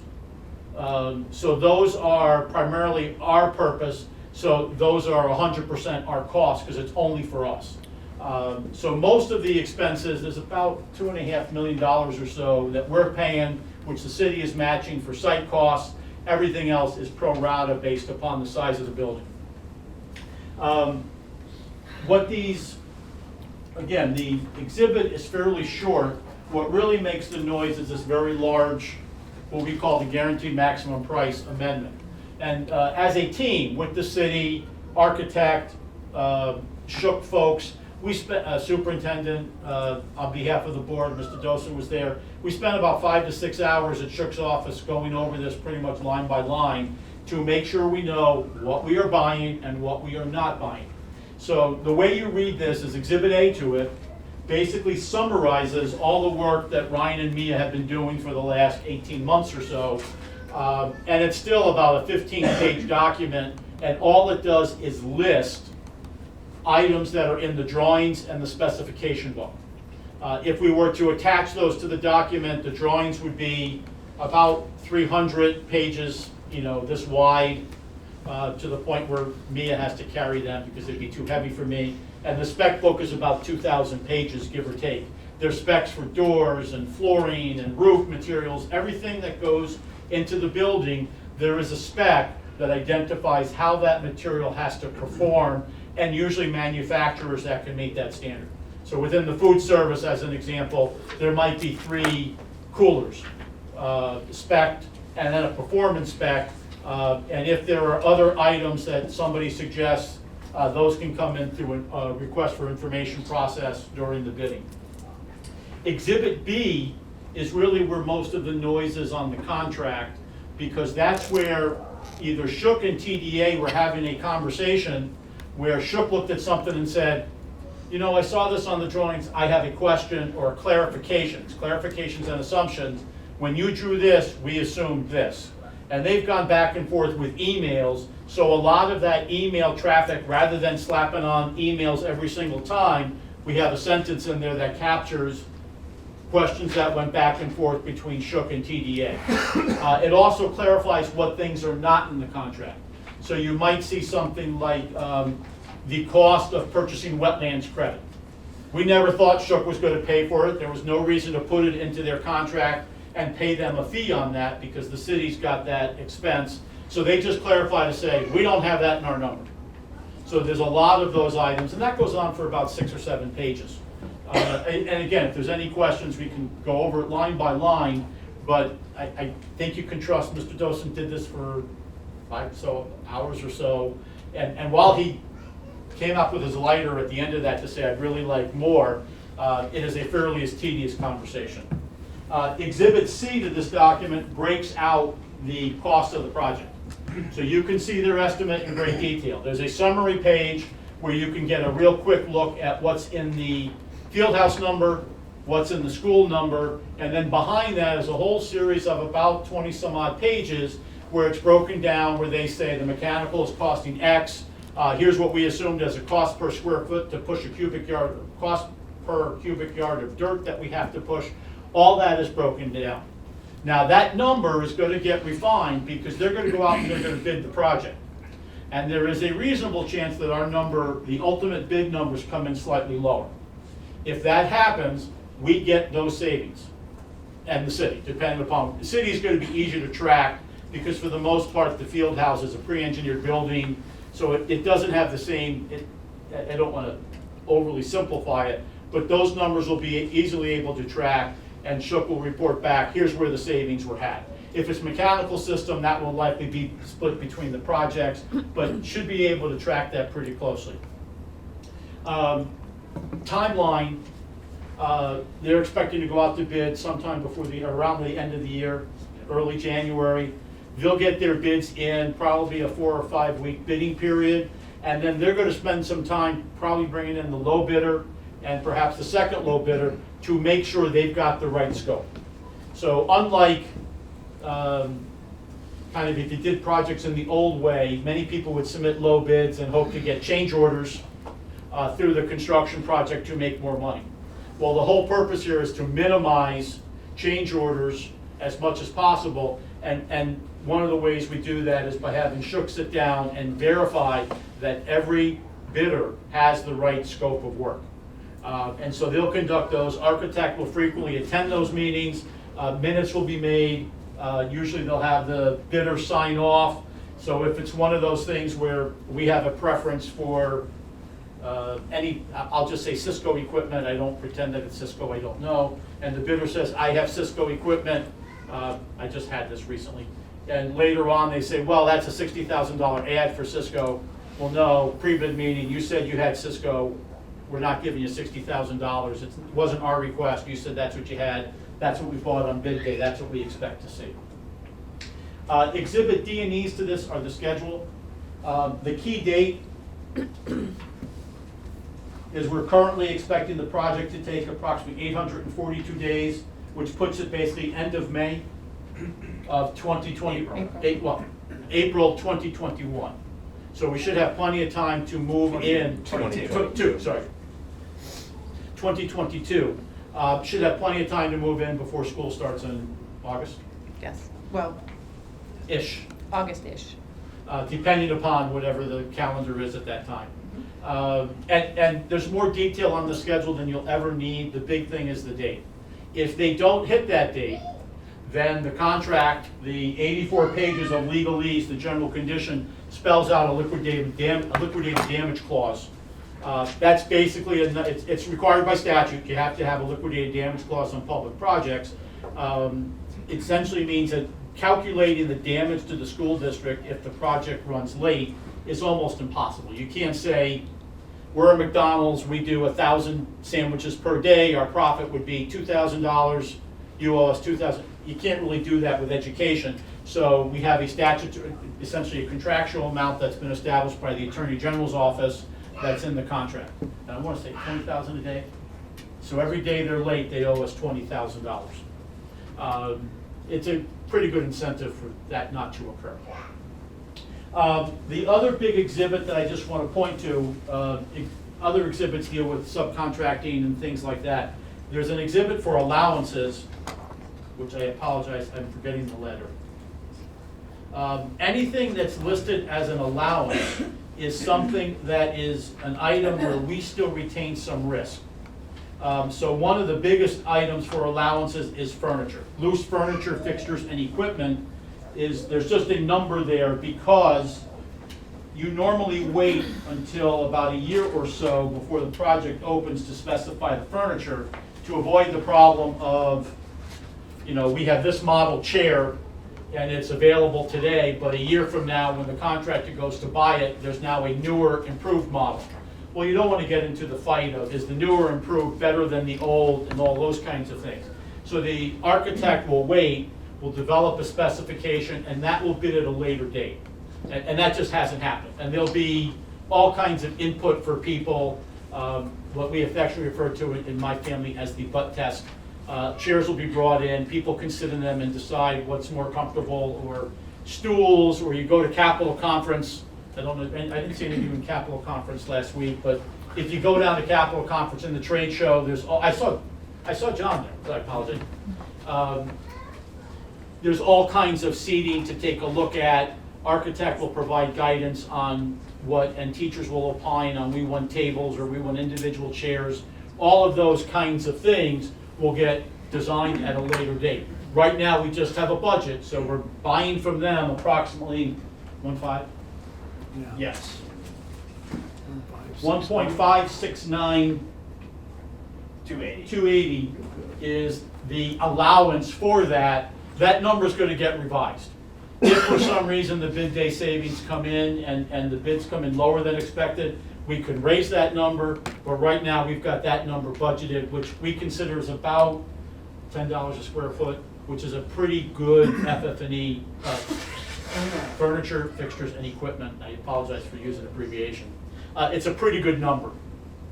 It's a healthy budget. It's going to allow you to get some really good stuff for kids. And there might be some items that we will purchase, especially for the phys ed program, that we might share with the city. Those, like volleyball stanchions is the item that quickly comes to mind. The difference being, if it's a volleyball stanchion that goes up and down, or if you're going to do something that could be volleyball or badminton or tennis, we might elect to say, hey, we'll buy that for 2 courts, you, the city, buy it for 2 courts. And there's a storage space in the field house for shared equipment that we purchase collaboratively with the city. So there might be some opportunity to save a little bit money. It's not going to be a huge amount. Basketball hoops are in the basic number, all those kinds of things. I'm going to blow the next part again. I can never remember the alternate list. The next exhibit is unit prices, and there are some items, again, this goes to what I refer to as the known unknown. The odds of us dealing with a site this large, and the school district portion's about 25 acres, the whole site's about 75, somewhere we're going to find something. I don't know what we're going to find. We're either going to find an excessive amount of biological materials from where they dumped all the apples when it was an apple orchard, or you find a structure for an old barn or something. Something's going to get, it would be unusual to find nothing, but we'll likely hit something as we go. We have an allowance money for that, and we'll likely get a unit price money, a unit price dollar on bid day. If we encounter unsuitable soils, what's the cost to haul that off-site and bring back engineered or premium fill. So we'll have that number on bid day. So if we run into that situation where something has not been anticipated, we're going to get a number up front, so we're not going to be at the mercy of the contractor when the issue comes up in the middle of construction and he's able to, contractor's able to say, hey, pay my price, or you have no choice. So we'll get that taken care of through the unit prices. Alternates. There's a list in Exhibit K, these are items that we would love to buy, but in order to protect the budget, we haven't bought them yet. We want to see where the numbers come in, where the project bids, and then we'll revisit those items to say, these are the numbers, these are the things we would like to have now that we have the money, or we can't afford them, we're not going to do it. You know, your business manager might say, let's invest in a better roof. That might not be as exciting as let's have more furniture for the kids. You know, we'll make those choices once we see the numbers and can evaluate them. I will pause, because as you can tell, this is my idea of fun. I can do this for a while, as 5 or so hours with one of your colleagues. I'll pause to see if you have any questions.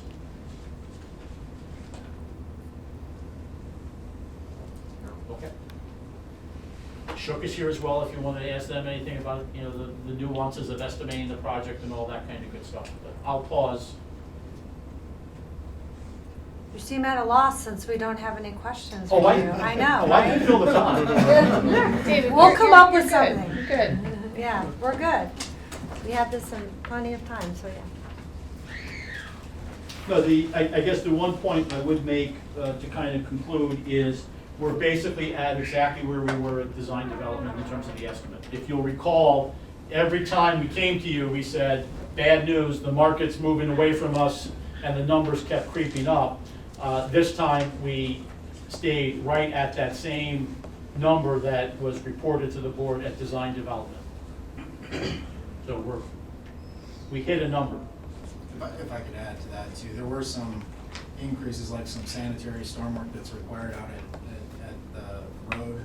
Those are included in this cost, so actually, you know, the scope has increased a little bit, but the prices have still maintained. So I think that was through some, you know, discussions and decisions that have helped keep that budget in check. So we've come in where we expect.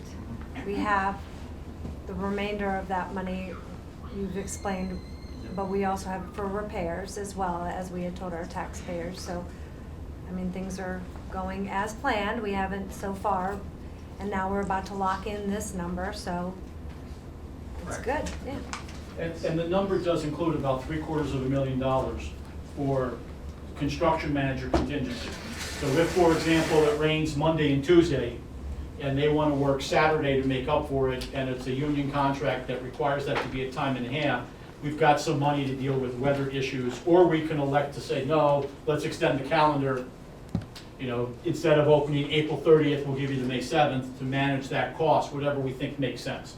My recommendation always is, get the work done. Work the Saturday, you never get time back. And it's just, that's been my experience on projects. So we need to assume that it's going to be typical Northeast Ohio weather, which means April could be beautiful, or April could be like a February. Who knows what it's going to be like. We want to make sure we have money to manage that risk. So that's in the contract. If that money does not get spent, it comes back to the board. And then the city, the field house has a contingency as well.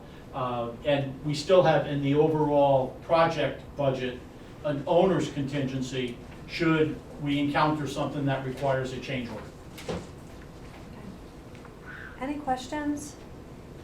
No, so we'll vote on that agreement later on Okay. in our meeting, and we're gonna move on. Thanks, David. I'd like to have a motion to have an addendum to the agenda. I'd like to add the PI update to recognition and presentation. Would that be a good place to add it? I maybe suggest, since you have a couple of other meetings coming up soon, that maybe we add that presentation onto one of those meetings, just because Okay. it's a little bit longer than, Just a quick. Okay, Yeah. Gotcha. is that? All right. Okay. I will suspend that motion. Thank you very much. Okay. Item 5, President's announcements. I don't want to waste anybody's time, but I want to take the time to be thankful. It's November, and so I want to say that I am very thankful that the public has put me with you all, this board, and I can see sometimes in every political entity that doesn't always exist, and I want to tell you how thankful I am to be with the 4 of you. We've had a lot of decisions we've had to make in these last couple years, and I can't think of anybody better to be on a team with. I can tell you personally, I am so thankful to be with the four of you, and I know other people in the public recognize what an effective body we are. And, you know, and we got an email yesterday about that. But personally, I want to thank you. I've had a difficult 3 months, and you've been the best people in the whole world. And so I have notes for all of you, and I have a little ornament to remind you of the year that you really helped me through it, and the year that we've had together, doing a lot of amazing things. So I want to thank you all very much from the bottom of my heart. So thank you. Thank you. Thank you. Yeah. All right. Been fun. Item 6, community communications. We have A, hearing of the public. Does anyone wish to be heard? Okay. Let me say my spiel. Hold on, this is the story. Hearing of the public. Persons wishing to address the Board of Education may do so at this point. No formal action will be taken on subjects that are not included on this agenda until the board has had an opportunity to study them. Comments regarding personnel must be submitted in writing through the office of the superintendent. In order for the board to complete the planned agenda in an effective and efficient manner and to provide sufficient opportunities for members of the public to be heard, hearing of the public shall be limited to a maximum of 30 minutes, during which each speaker shall be limited to a maximum of 3 minutes. So, hello, just state your name and your address for the record. I'm Erin Storia, 8526 Settlers Passage in Bricksville. I think we're all aware of my concerns about our special ed department, which has been justly, you know, with our state report card, it kind of does show. So I think we're all in agreement that me, of course, wants it to be better. I think the district wants to be better. So I keep thinking, what can we do? How can we be better? And I look back in years before my kids were here, what was different? And I was able to speak to one of you guys, which I'll let the person chooses to speak, about one of the things that can change is right now our kids are in a cross-categorical classroom, which basically means mild to severe kids can be all together, which is, you know, so we'll fall in the line of legally we're allowed to do that. But I think that, which I understand fiscally, that's a good idea. Granted, I think then it comes in, you think of PEP and the expense of PEP, and then keep coming in, but I digress. But my point is, I would love to see what we can do to get back to not being cross-categorical, to be mild to moderate, moderate to severe, because I invite each and every one of you to go into Chippewa. Go see that special ed. Go see them at lunchtime. Go see them. That room is so small. There is no bathroom. It is chaos in there. I am an advocate for my child, but I'm an advocate for all those kids. I'm an advocate for that teacher and those aides. And my heart goes out to obviously my child, but it goes out to all of them. We have to do better. I don't know how we are able to keep those aides and teachers at Chippewa and any of them. They need support. Our kids need support. So I'm just asking, I don't know what you guys need to do, but if we can at least get the discussion of what we can do to not being cross-categorical. Because I know it's been brought up, like we are in the class size, we are rightfully in the right class size, but it's because we're in cross-categorical. Who does that? That doesn't help the kids that are mild, and then we have the severe. That's not helping anyone. Again, I understand from a fiscal standpoint, but at the end, it's very reflective of a report card, and it's just horrible. Yeah. We need to do better, not just for our students, but for that poor teacher and those aides. So again, I invite each, please go to Chippewa. Please see them struggling. Because it's such a shame. I can't speak to the other buildings, but it is a shame. Those poor kids, and all the other kids that are affected by it. So we just need to do something. I want to work as a team, what we can do to make it better. So, that's it. So November 25th is our next meeting, is that correct? So Yes. Yeah, so we changed that. So we've been brainstorming behind the scenes as well, and we have not necessarily to cross-categorical, but we're brainstorming like ways that we're gonna attack this whole subject. So I promise you, as Mrs. Kramer and I, we've been having this discussion since August, we got you. love it. Okay. I just wanted to put it out there and what we can do, because Agreed. you know, And we're on it. every student matters. So Absolutely. We're on it. Make them heard. Thank you. Thanks. Does anybody else wish to be heard? Okay. I'm going to move on to board member committee reports. We have A, Financial Liaison Audit Committee. Nothing? B, Permanent Improvement Committee. C, Board Policy Committee. Well, wait, we do have an update on permanent improvement committee. Well, if we want to wait, with the whole PI presentation is Okay. postponed, All so right. maybe we Do that at just the end. wait for the next meeting. Is that okay? Well, except didn't we, if we're talking about the middle school auditorium, they wanted to know by Oh. Thanksgiving. Yeah, that was part of that discussion. We told them we'd get back to We them by did. Thanksgiving. Okay. Are we able to, Chris, are we able to have the conversation about the lighting effort as it Certainly. relates to the middle school auditorium and maybe just catch the rest of it in our next meeting? Do you want to do that now, or do you want to have that towards the Chris, end I of think the- that would be a good idea to do now, based on what Mrs. Kramer said, because we did tell people that we would have a decision. So the district explored a district-wide lighting upgrade. We had some pretty good communications. The district did a large lighting project in 2012 that was not comprehensive.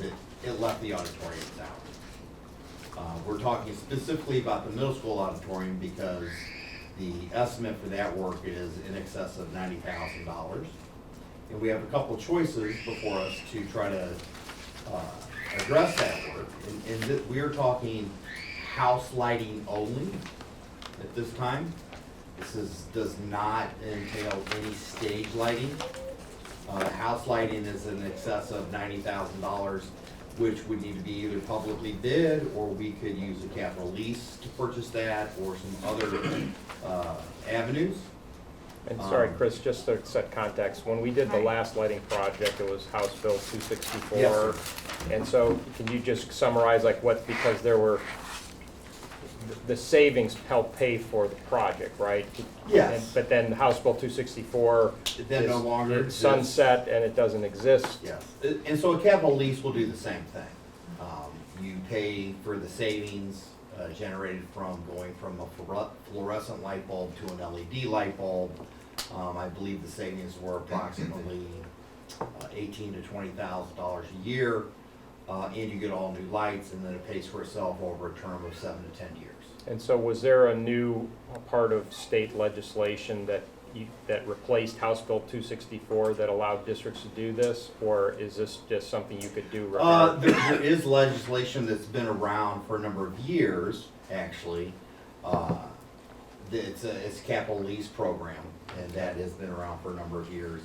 There are other financing options as too that have been around for number of years to try to address this kind of a situation where we're trying to do a larger project. Okay. Okay, so this is, to frame this in even more, this is in regards to the refurbishing of our auditorium at the middle school. So this Yes, ma'am. discussion, although this needs done, this discussion is this 90,000 replacement, pursuing this for the 90,000. So the replacement. $90,000 is house lighting. Okay, I'm aware that the PSO was able to secure a foundation grant for stage lighting. And so they're also looking for assistance with the stage lighting control dimmer. And I just, to put this in perspective, a stage lighting dimmer today is the size of your computer. And the stage lighting that we're looking at addressing is as big as a full-size van. So just so you understand the technology shift in the age of the equipment we're looking at trying to address, we had slotted $25,000 to try to support them with their grant, but I am not sure if that's enough money or not. We're starting to explore it. I know that they also have some information, and we have had a meeting. We have not caught back up. I'm sorry, so you're not, they got a grant for the stage lighting, but you don't know how much it actually covers of the stage lighting? I do not have their pricing on the stage lighting renovation. Okay. So to reset to where we're at on this journey is that we had the middle school PSO come to us with a desire to refurbish the auditorium at the middle school, which needs it. But we have a long list of needs, PI, permanent improvement needs. And while the middle school auditorium certainly needed it, it wasn't high on the list because we have things that are higher priority. So the middle school PSO was looking to do fundraising to help refurbish the middle school auditorium. And they came back to the board and asked if there would be a board contribution to the middle school auditorium. And in the context of what makes sense in terms of a board contribution, the idea of redoing the lighting using capital lease, if we didn't want to take the money out of PI or general fund, is that, the board could choose to pursue the lighting, which is I think $93,000 or $94,000 for the middle school auditorium. And it would, be paid for with the capital lease, so we wouldn't have to basically have any capital outlay, right? The payment of that would be basically through savings, electric savings from the lighting over 10 years, if that's the term. And then that would take off the plate from the middle school PSO, anything to do with lighting, because we would basically cover that with this lighting project. And then, obviously, I'm not going to do the auditorium at the middle school without addressing the high school auditorium lights as well. They're as bad or worse than the middle school lights. And that could be done as Same one time. project, so to speak. Yes, sir. And what's the high school cost? I'm gonna use $50,000. So I was looking at the middle school PSO. We had the presentation that was presented the last time, which gave some breakdowns, but maybe I'm missing it. I don't see a lighting breakdown. Well, and Joelle and I are looking at the numbers that they brought in April, and they have identification of needs and estimated cost. And Chris, maybe this includes house lights and stage lights, but they just have upgrade and replace electrical panel original to 1970, but it doesn't say if that is stage and house or if it's just stage. Do you know, do they want the house lights refurbished? It would be a part of the project. It would be very short-sighted to renovate the middle school and not include the house lights. Okay. They're problematic. I am not sure what electrical panel they're referring to. It most certainly would stand to reason it's a part of the piece of equipment that we're looking at that controls the stage lighting. Is there anyone here who knows what the breakdown is on what the middle school PSO was looking for? So here's where I'm at with this. I don't have enough information to even make any decision on any of this because I need the other people here to have a discussion with them because I don't know what they mean, what they were wanting, and I'm not solid on even saying that this would be my contribution. I'm gonna be honest with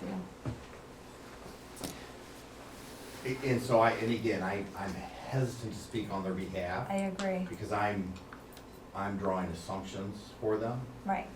My assumption is they're talking about the large piece of equipment that sets just off stage. So if that's what they're talking about, our contribution would be 90-some thousand as Plus. part of this plus to do that. Okay. And then,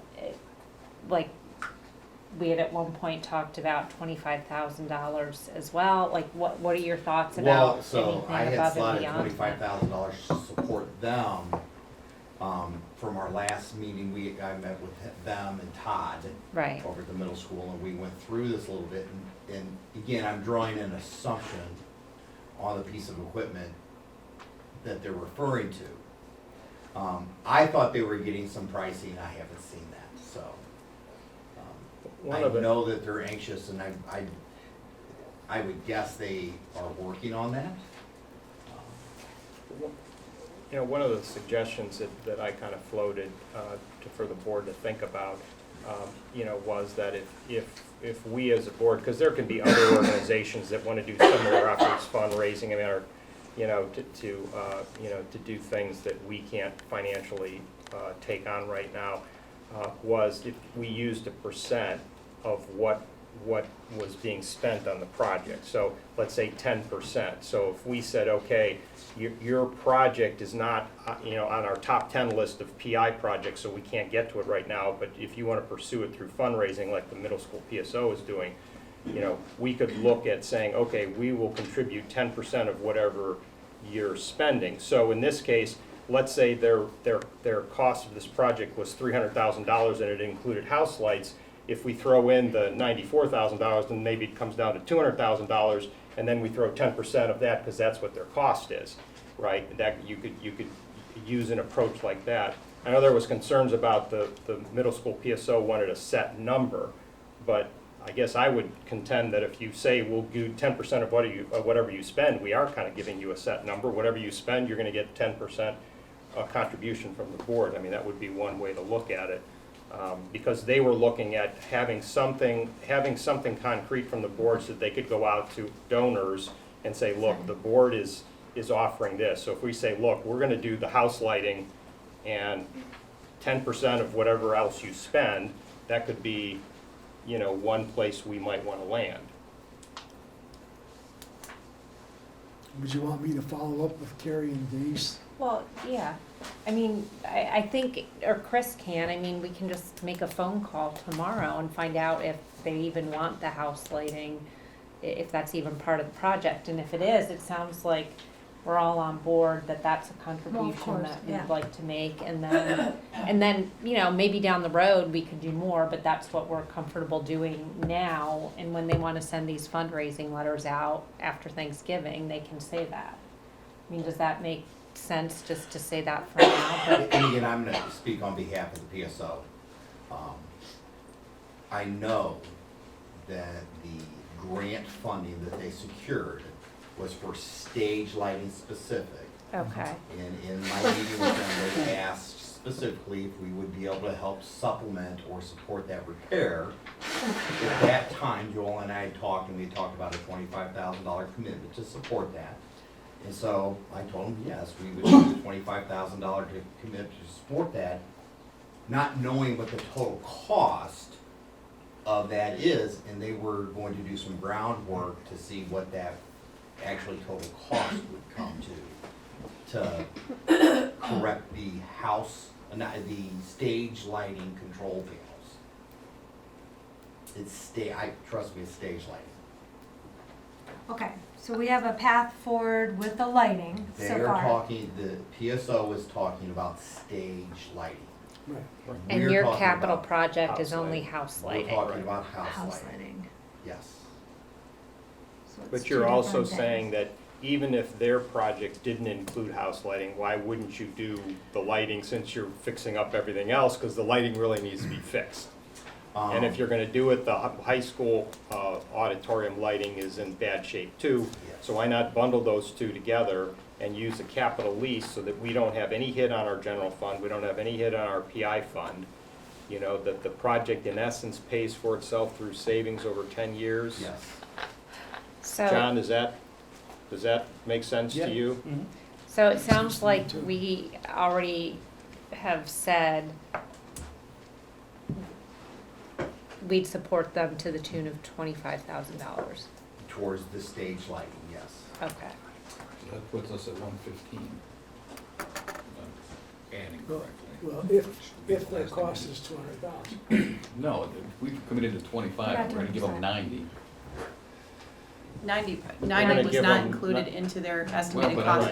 it's still I understand. out for us. Right. Sure. Right. And if they wanna say on their fundraising thing, you know, the board is putting 90,000 toward house lighting and another 25. I'm just saying, I mean, if we're gonna do that, it's still dollars that we're gonna have to account for. Still money Right, that they can put right. on their letters to tell donors, and that's what they want Sure. them to be And able to then, do. I mean, we can say, depending on how some of these other projects shake out, like, that should be enough to get them started with their fundraising letter. And then we can see how some of these other projects shake out, and perhaps there could be more down the road, but for purposes of November 20th. Okay, But my only question was, I guess this is I don't know if anybody else, I wasn't aware that we had committed 25,000 to their lighting, right? Because we were being asked, what does the board want to contribute? And I guess, was anybody else aware of that? I guess I wasn't aware that we were already in for 25,000. Okay. I mean, Chris and I had some PI money that we allocated towards that, you know, just in our planning for the year. It's just something that we were allocating for it, and that came up prior to when you guys were asked, you know, what would you contribute? So we had already kind of talked about that because they had talked to us about it, and we said, well, we have the $25,000 right now that we can commit to it, so we did. And so, you know, the question then came up when they asked, what is the amount of money that you commit to? We had already kind of said we would put that money towards that.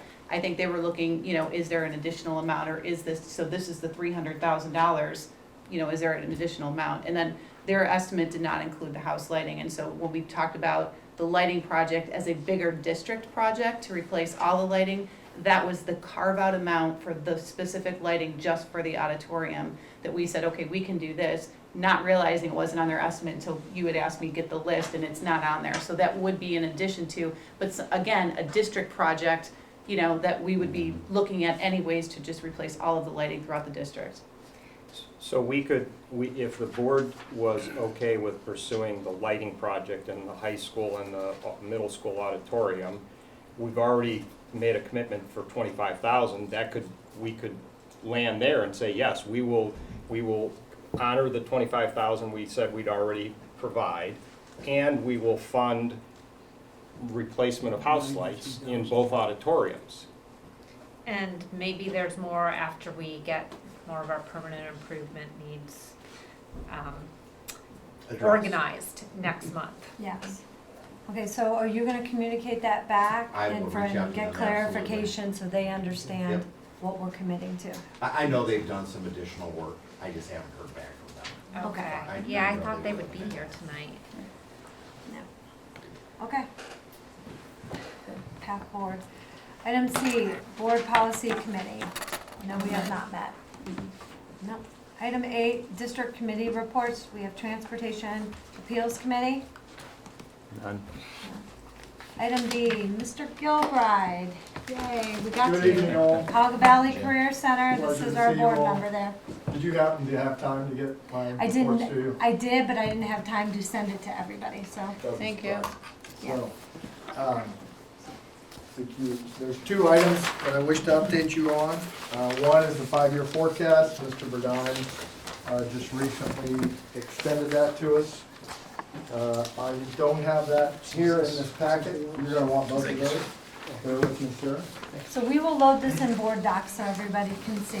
Perfect. So it'll be right here under Cog Valley. The 5-year forecast, just to give you the very brief highlights, cash balance, it's not in there, Mr. President, just so you know. But cash balance is forecasted to basically remain flat over the course of the next 5 years. That includes $2.5 million that we're spending on the building for capital improvements. There is one thing to keep an eye on. The last 2 years, we begin to get into deficit spending. $100,000 in '23 and about $500,000 projected in '24.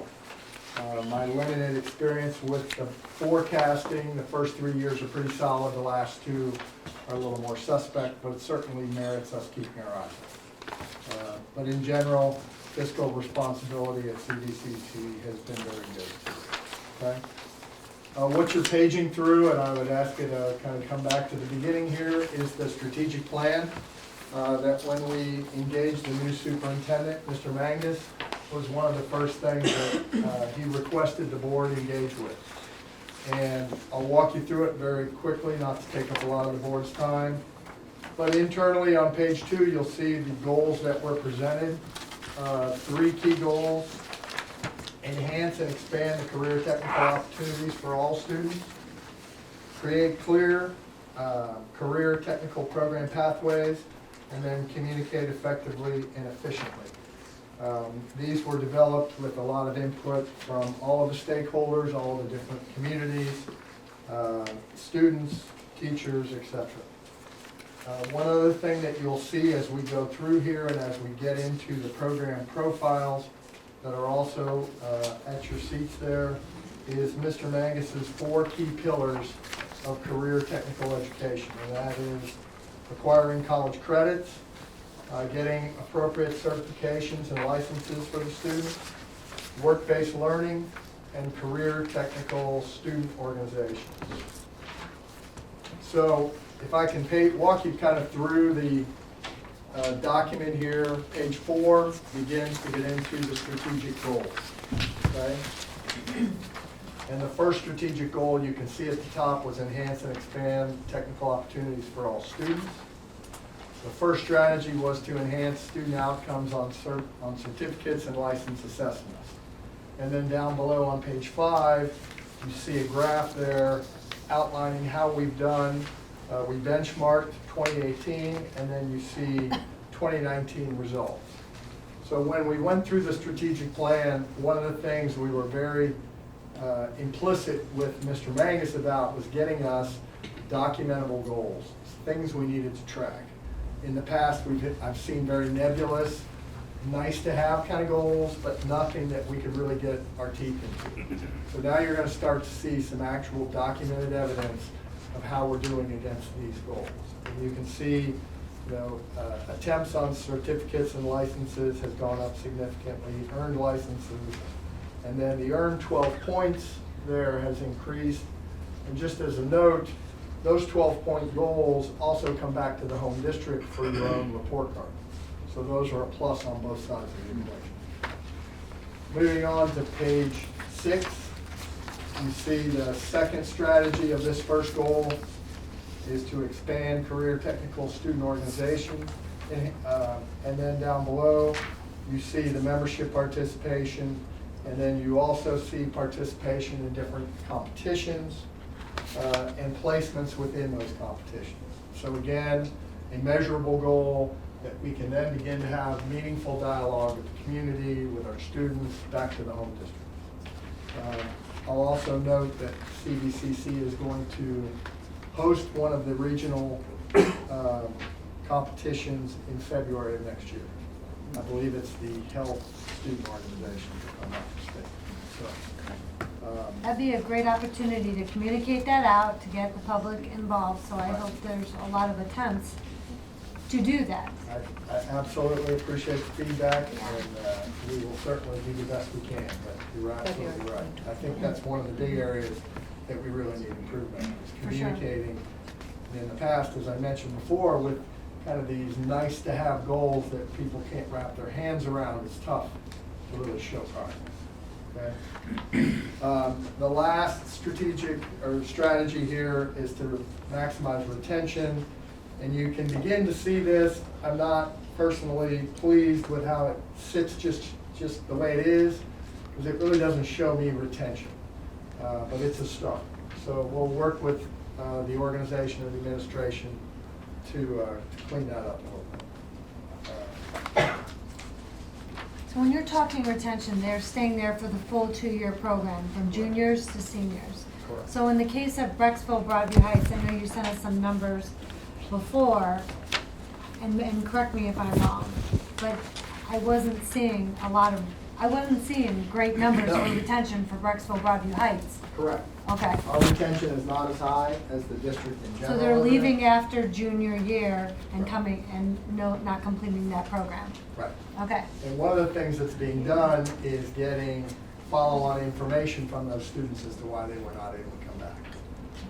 Up until now, that information has not been going back to CVCC, so they're operating in the dark. So who would be responsible for collecting that? Are counselors or CBCC? Well, CVCC is going to send surveys now to try to obtain that information, but those students stay here and communicate with the counselors here, and they're not, if they're not over there in school, they have no way to reach them.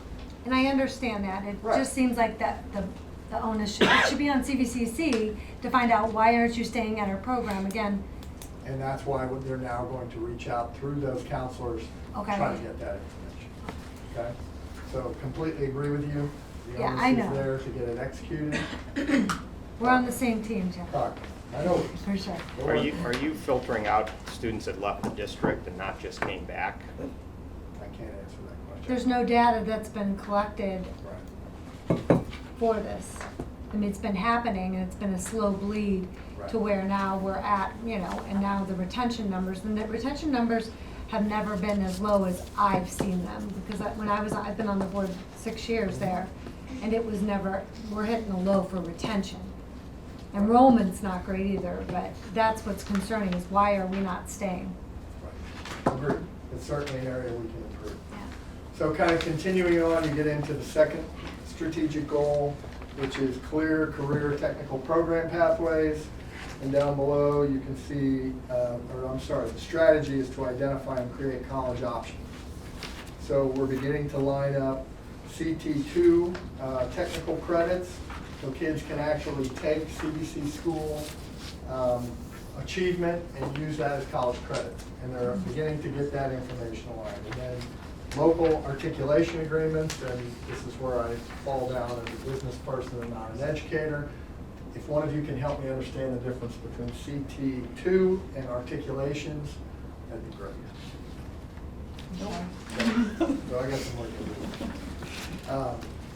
The second strategy is to identify and create additional certificate and license opportunities, and you can see how we're performing there. So we're trying to raise the opportunities for the kids over there to get certificates and licensing that can help them in out in the real world and obtaining jobs, getting jobs at a higher level of pay right when they leave the organization. Continuing, create clear pathways, work-based learning, promoting work-based learning, and you can see an increase in kids going to work-based learning programs, and then identifying success stories, and that's where I'm going to point you to the second document I handed you. And these are program profiles, okay? And these are going to be created for every program that CVCC offers. And you'll see kind of around this spoke the 4 pillars that I mentioned before: college credits, certificates and licenses, work-based learning, and technical student organizations.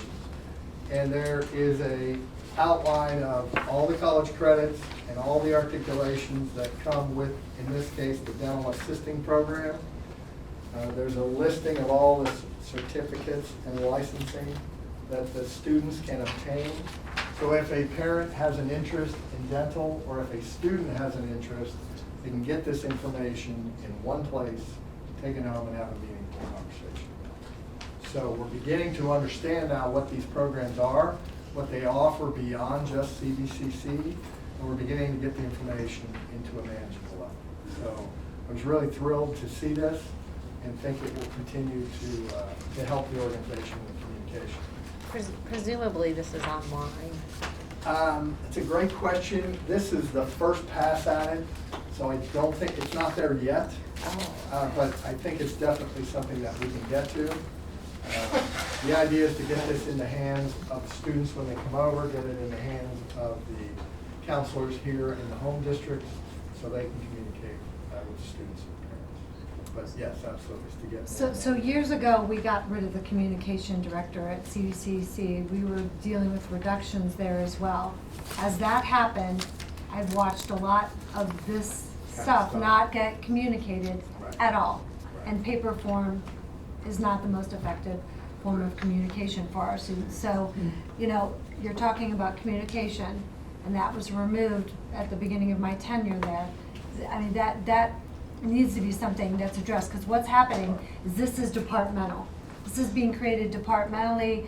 And, you know, who's pushing this out? There's not anybody, you know, we took a creative approach and outsourced it, you know, through Mr. Crook's office. Maybe that's something that CVCC needs to look at, is outsourcing, because, you know, we're seeing what's happening.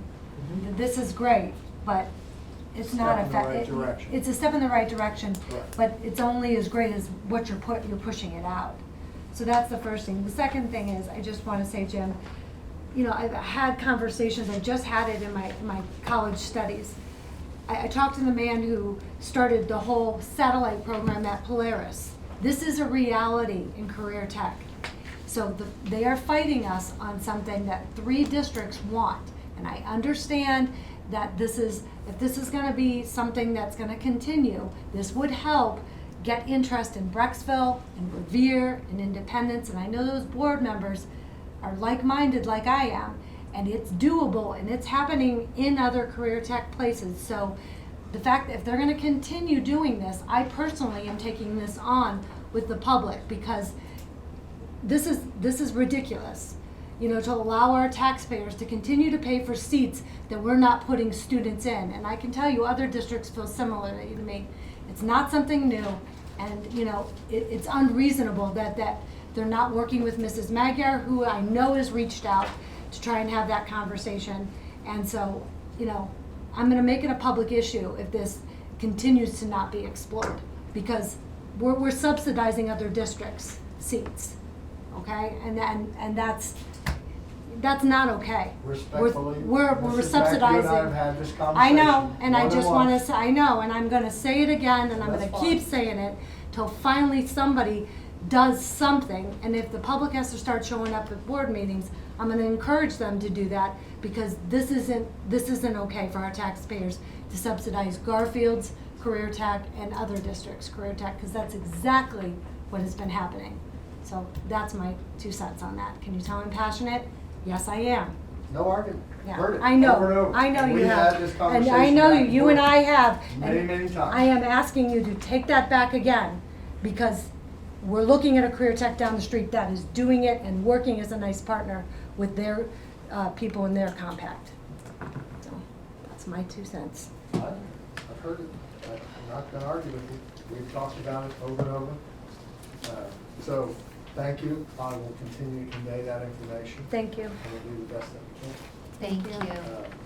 Thank you, Jim. Lastly, you'll see some strategic goals around effective communication, and this is not as measurable as the other information, but you'll see some strategies. This was created to help with internal communication and so on and so forth. So I will continue to update the board on the progress of this plan and the execution thereof it. And yes, there's a lot of work that can and should be done, and we'll continue to move forward. Question? No, just please make sure that this gets pushed out and the other things, because it's a wonderful opportunity for our parents to see what's going on there. Sure. Thank you, Jim. Thank you. Thank you, Thanks. Item C, safety and security meeting report. Go ahead, Fred. We had a meeting earlier this month. It was a follow-up to the large-scale drill that we did earlier in the year. We did view the event perpetrator body cam. And it's interesting, each time we watch, each time first responders, we had both of our SROs involved. Each time we go through this, that was the 4th time that we've gone through this, and every time we've gone through this, additional information comes up, and additional perspectives come up, and other areas of improvement come up, and it's been really a very healthy process for the district, to the point where the Broadview Heights Fire Chief is already planning our next drill. So, Wow. we had to slow down a little, but he's already planning another drill. Great. Okay. Any questions for Mr. Code on it? Item D, we have a school foundation report. So I see Mr. Martin. Hi, There you go. Nicole. So can you tell us about the fundraiser that's coming up and what's going on? We met last night. It was a brief meeting, but the big news is the SIP and support. So please save the date, February 13th, St. Joe's New Orleans Party Center. And Marla helped me out, I believe. We're in really, really good shape, ahead on the donations compared to this time last year. So spread the word, February 13th, 5 o'clock, St. Joe's New Orleans Party Center. Anything you want to add, Marla? Do we have the Your turn. Do we have the donating Tuesday or for Oh, the Giving Tuesday? the Giving Tuesday? Thank you. Yeah, that's on the Schools Foundation website, so check that out. And that's going to be pushed out as well. Thank you very much. Okay, item E, PSO report. Fred?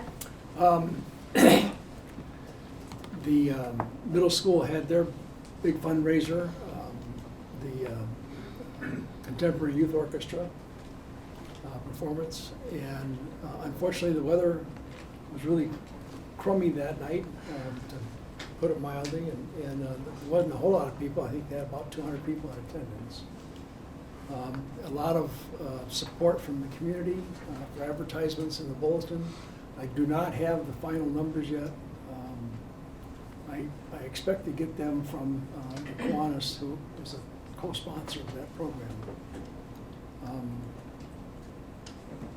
in the next week or so. There's been a lot of other fundraisers going on. On the way here tonight, I ordered a pizza at Pizza Fire to support the orchestra, and I didn't have enough time to go across the street to Chipotle and get a burrito. But at any rate, there's just an awful lot of things going on with our PSO. And while I was at the PSO council meeting, Principal Chambers of Chippewa mentioned a program that they have every year after Halloween. They take excess Halloween candy and send it to veterans. And I walked out with the lady that was kind of supporting that, or kind of in charge of the program. And she mentioned to me that it was started by a couple of pupils a number of years ago and their mother. And one of those pupils is Miles Rapkin, and the other one was his brother. So Miles, thank you very much. Wow, Miles, you just go up and up and up. I would say that. Chief troublemaker in charge.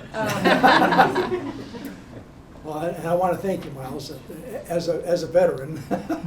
I want to thank you for two reasons. One, because I am a veteran. The other one is all that extra Halloween candy I had was just going right to here.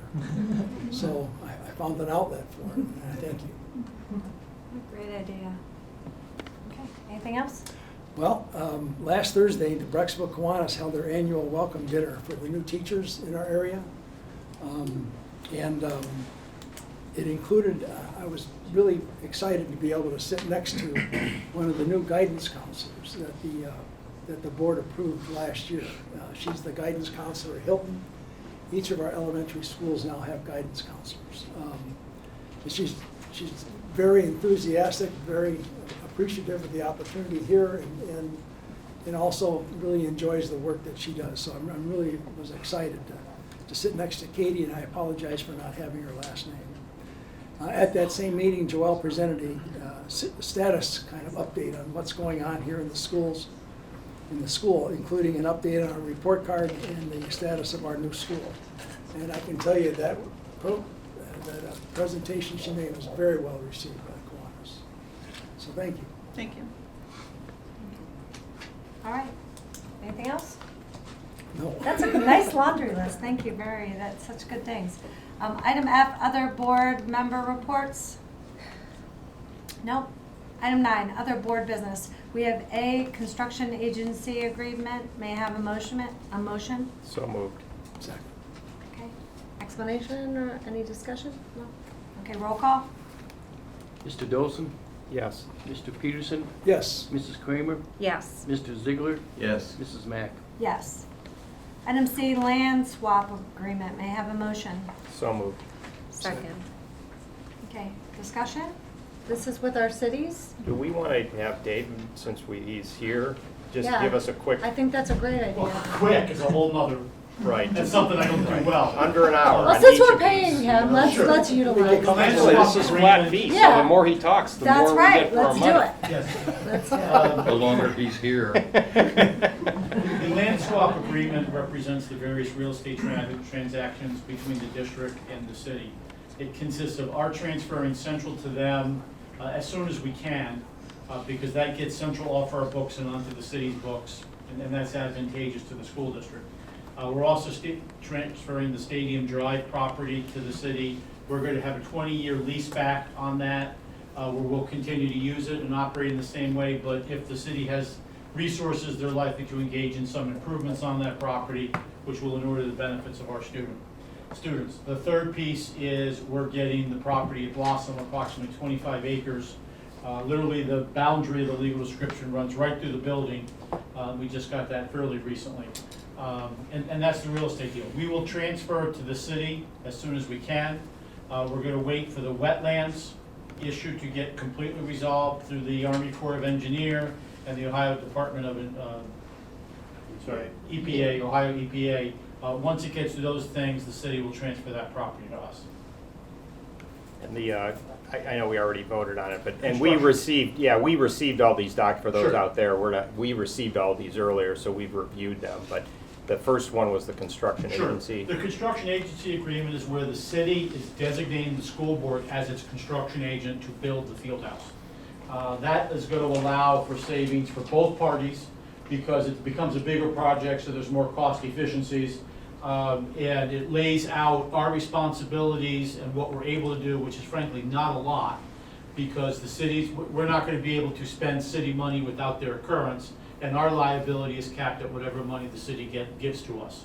And there's some provisions in there that they have to get us their money by February 28th, which should be right after they bid, and we're working through the construction manager on exactly when they have to get us all their cash.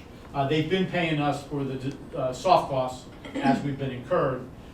So there's been money moving back and forth without this agreement formally being signed, but this lays out specifically that they're paying 100% of their costs, we're paying 100% of our costs, and we're serving as their construction agent during the construction. All good stuff for the public, Yeah, for sure. Yeah, absolutely. Yeah. All right. Roll call? Mr. Dolson? Yes. Mrs. Kramer? Yes. Mr. Peterson? Yes. Mr. Ziegler? Yes. Mrs. Mack? Yes. Item E, lease agreement. May I have a motion? So moved. Second. This relates to the land swap agreement where we're transferring Stadium Drive to the city and then they're leasing it back to us so that we have the same ability to use it during the school year for our athletic practices as we use it now. So the school district's use becomes the same as it's been. We'll continue to cut the grass during the school year. The city will cut the grass at all other times, which is obviously most of the grass cutting in the summer is going to be on them. And then if they want to make improvements, they got to let us know when we have to consent to those improvements. But if they're going to improve the locker rooms, which I understand could use some improvement, that's on them. Okay. Roll call? Mr. Dolson? Yes. Mrs. Kramer? Yes. Mr. Peterson? Yes. Mr. Ziegler? Yes. Mrs. Mack? Yes. Item G, shared use and management agreement. May I have a motion? So moved. Second. The shared use and management agreement governs the entire building with the field house and the school. And it lays out how we're going to operate those things, how we share expenses for what things, once it becomes an operating item. I might have messed up the lease agreement. You did. We'll get to that. Sorry, I'll invert that conversation shortly.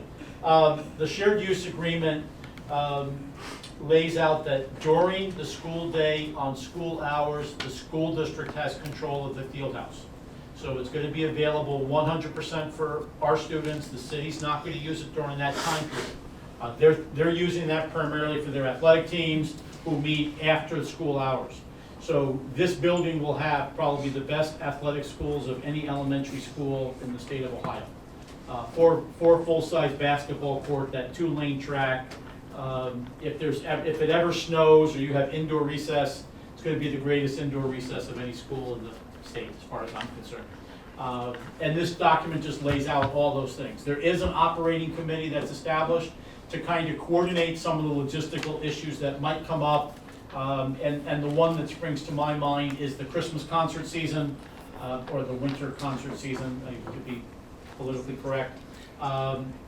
Whenever we're hosting concerts and the city's having activities in the field house, we might need to coordinate what we're doing, and they might need to suspend, they might elect to suspend activities so that we have full use of the parking lot to make sure everybody can attend the shows.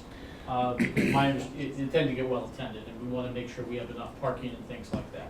So this management group consists of 6 people, is that correct? 3 representatives from our district and 3 representatives from the community, Yeah, from the city.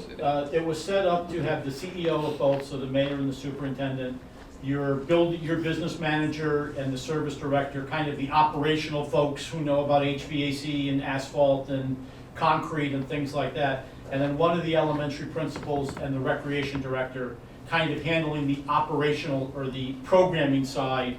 So the rec director would know when they're hosting volleyball tournaments and things like that. And your building principal should be able to know what's going on kind of at the building level. So we have kind of hopefully the 3 key positions. There is a provision in the agreement that each party is going to contribute $10,000 into a fund once the school's open. That will accrue over time. The money's held by the school district. And then when there's a need to service the parking lot, replace anything that was co-funded by both parties at the beginning, that money can be used to repair whatever needs to get repaired. And we didn't want to create a situation where 15 years from now, you might be at the end of your 5-year forecast and you're low deficit spending, and there might be a need to spend $100,000 to repave the parking lot. This way we've got the cash there, so hopefully we have a plan to deal with the ongoing maintenance. And the same thing on the city side. If they have a rough fiscal year, well, we've got enough money to keep this building looking nice. Okay, so council approved this last night. Correct. And so if we approve this, this is moving forward. Yeah, there'll be some minor Scrivener's errors that need to get corrected that haven't yet. I'm meeting with the assistant law director on Friday just to fix up the form and from kind of typos. I call them Scrivener's errors because it makes it sound like I didn't personally make them, but I really made them myself. But we're going to fix obvious errors. And I know one of the board going through identified some of those things, and we'll get those reconciled Friday. Okay. And if there will be nothing substantial.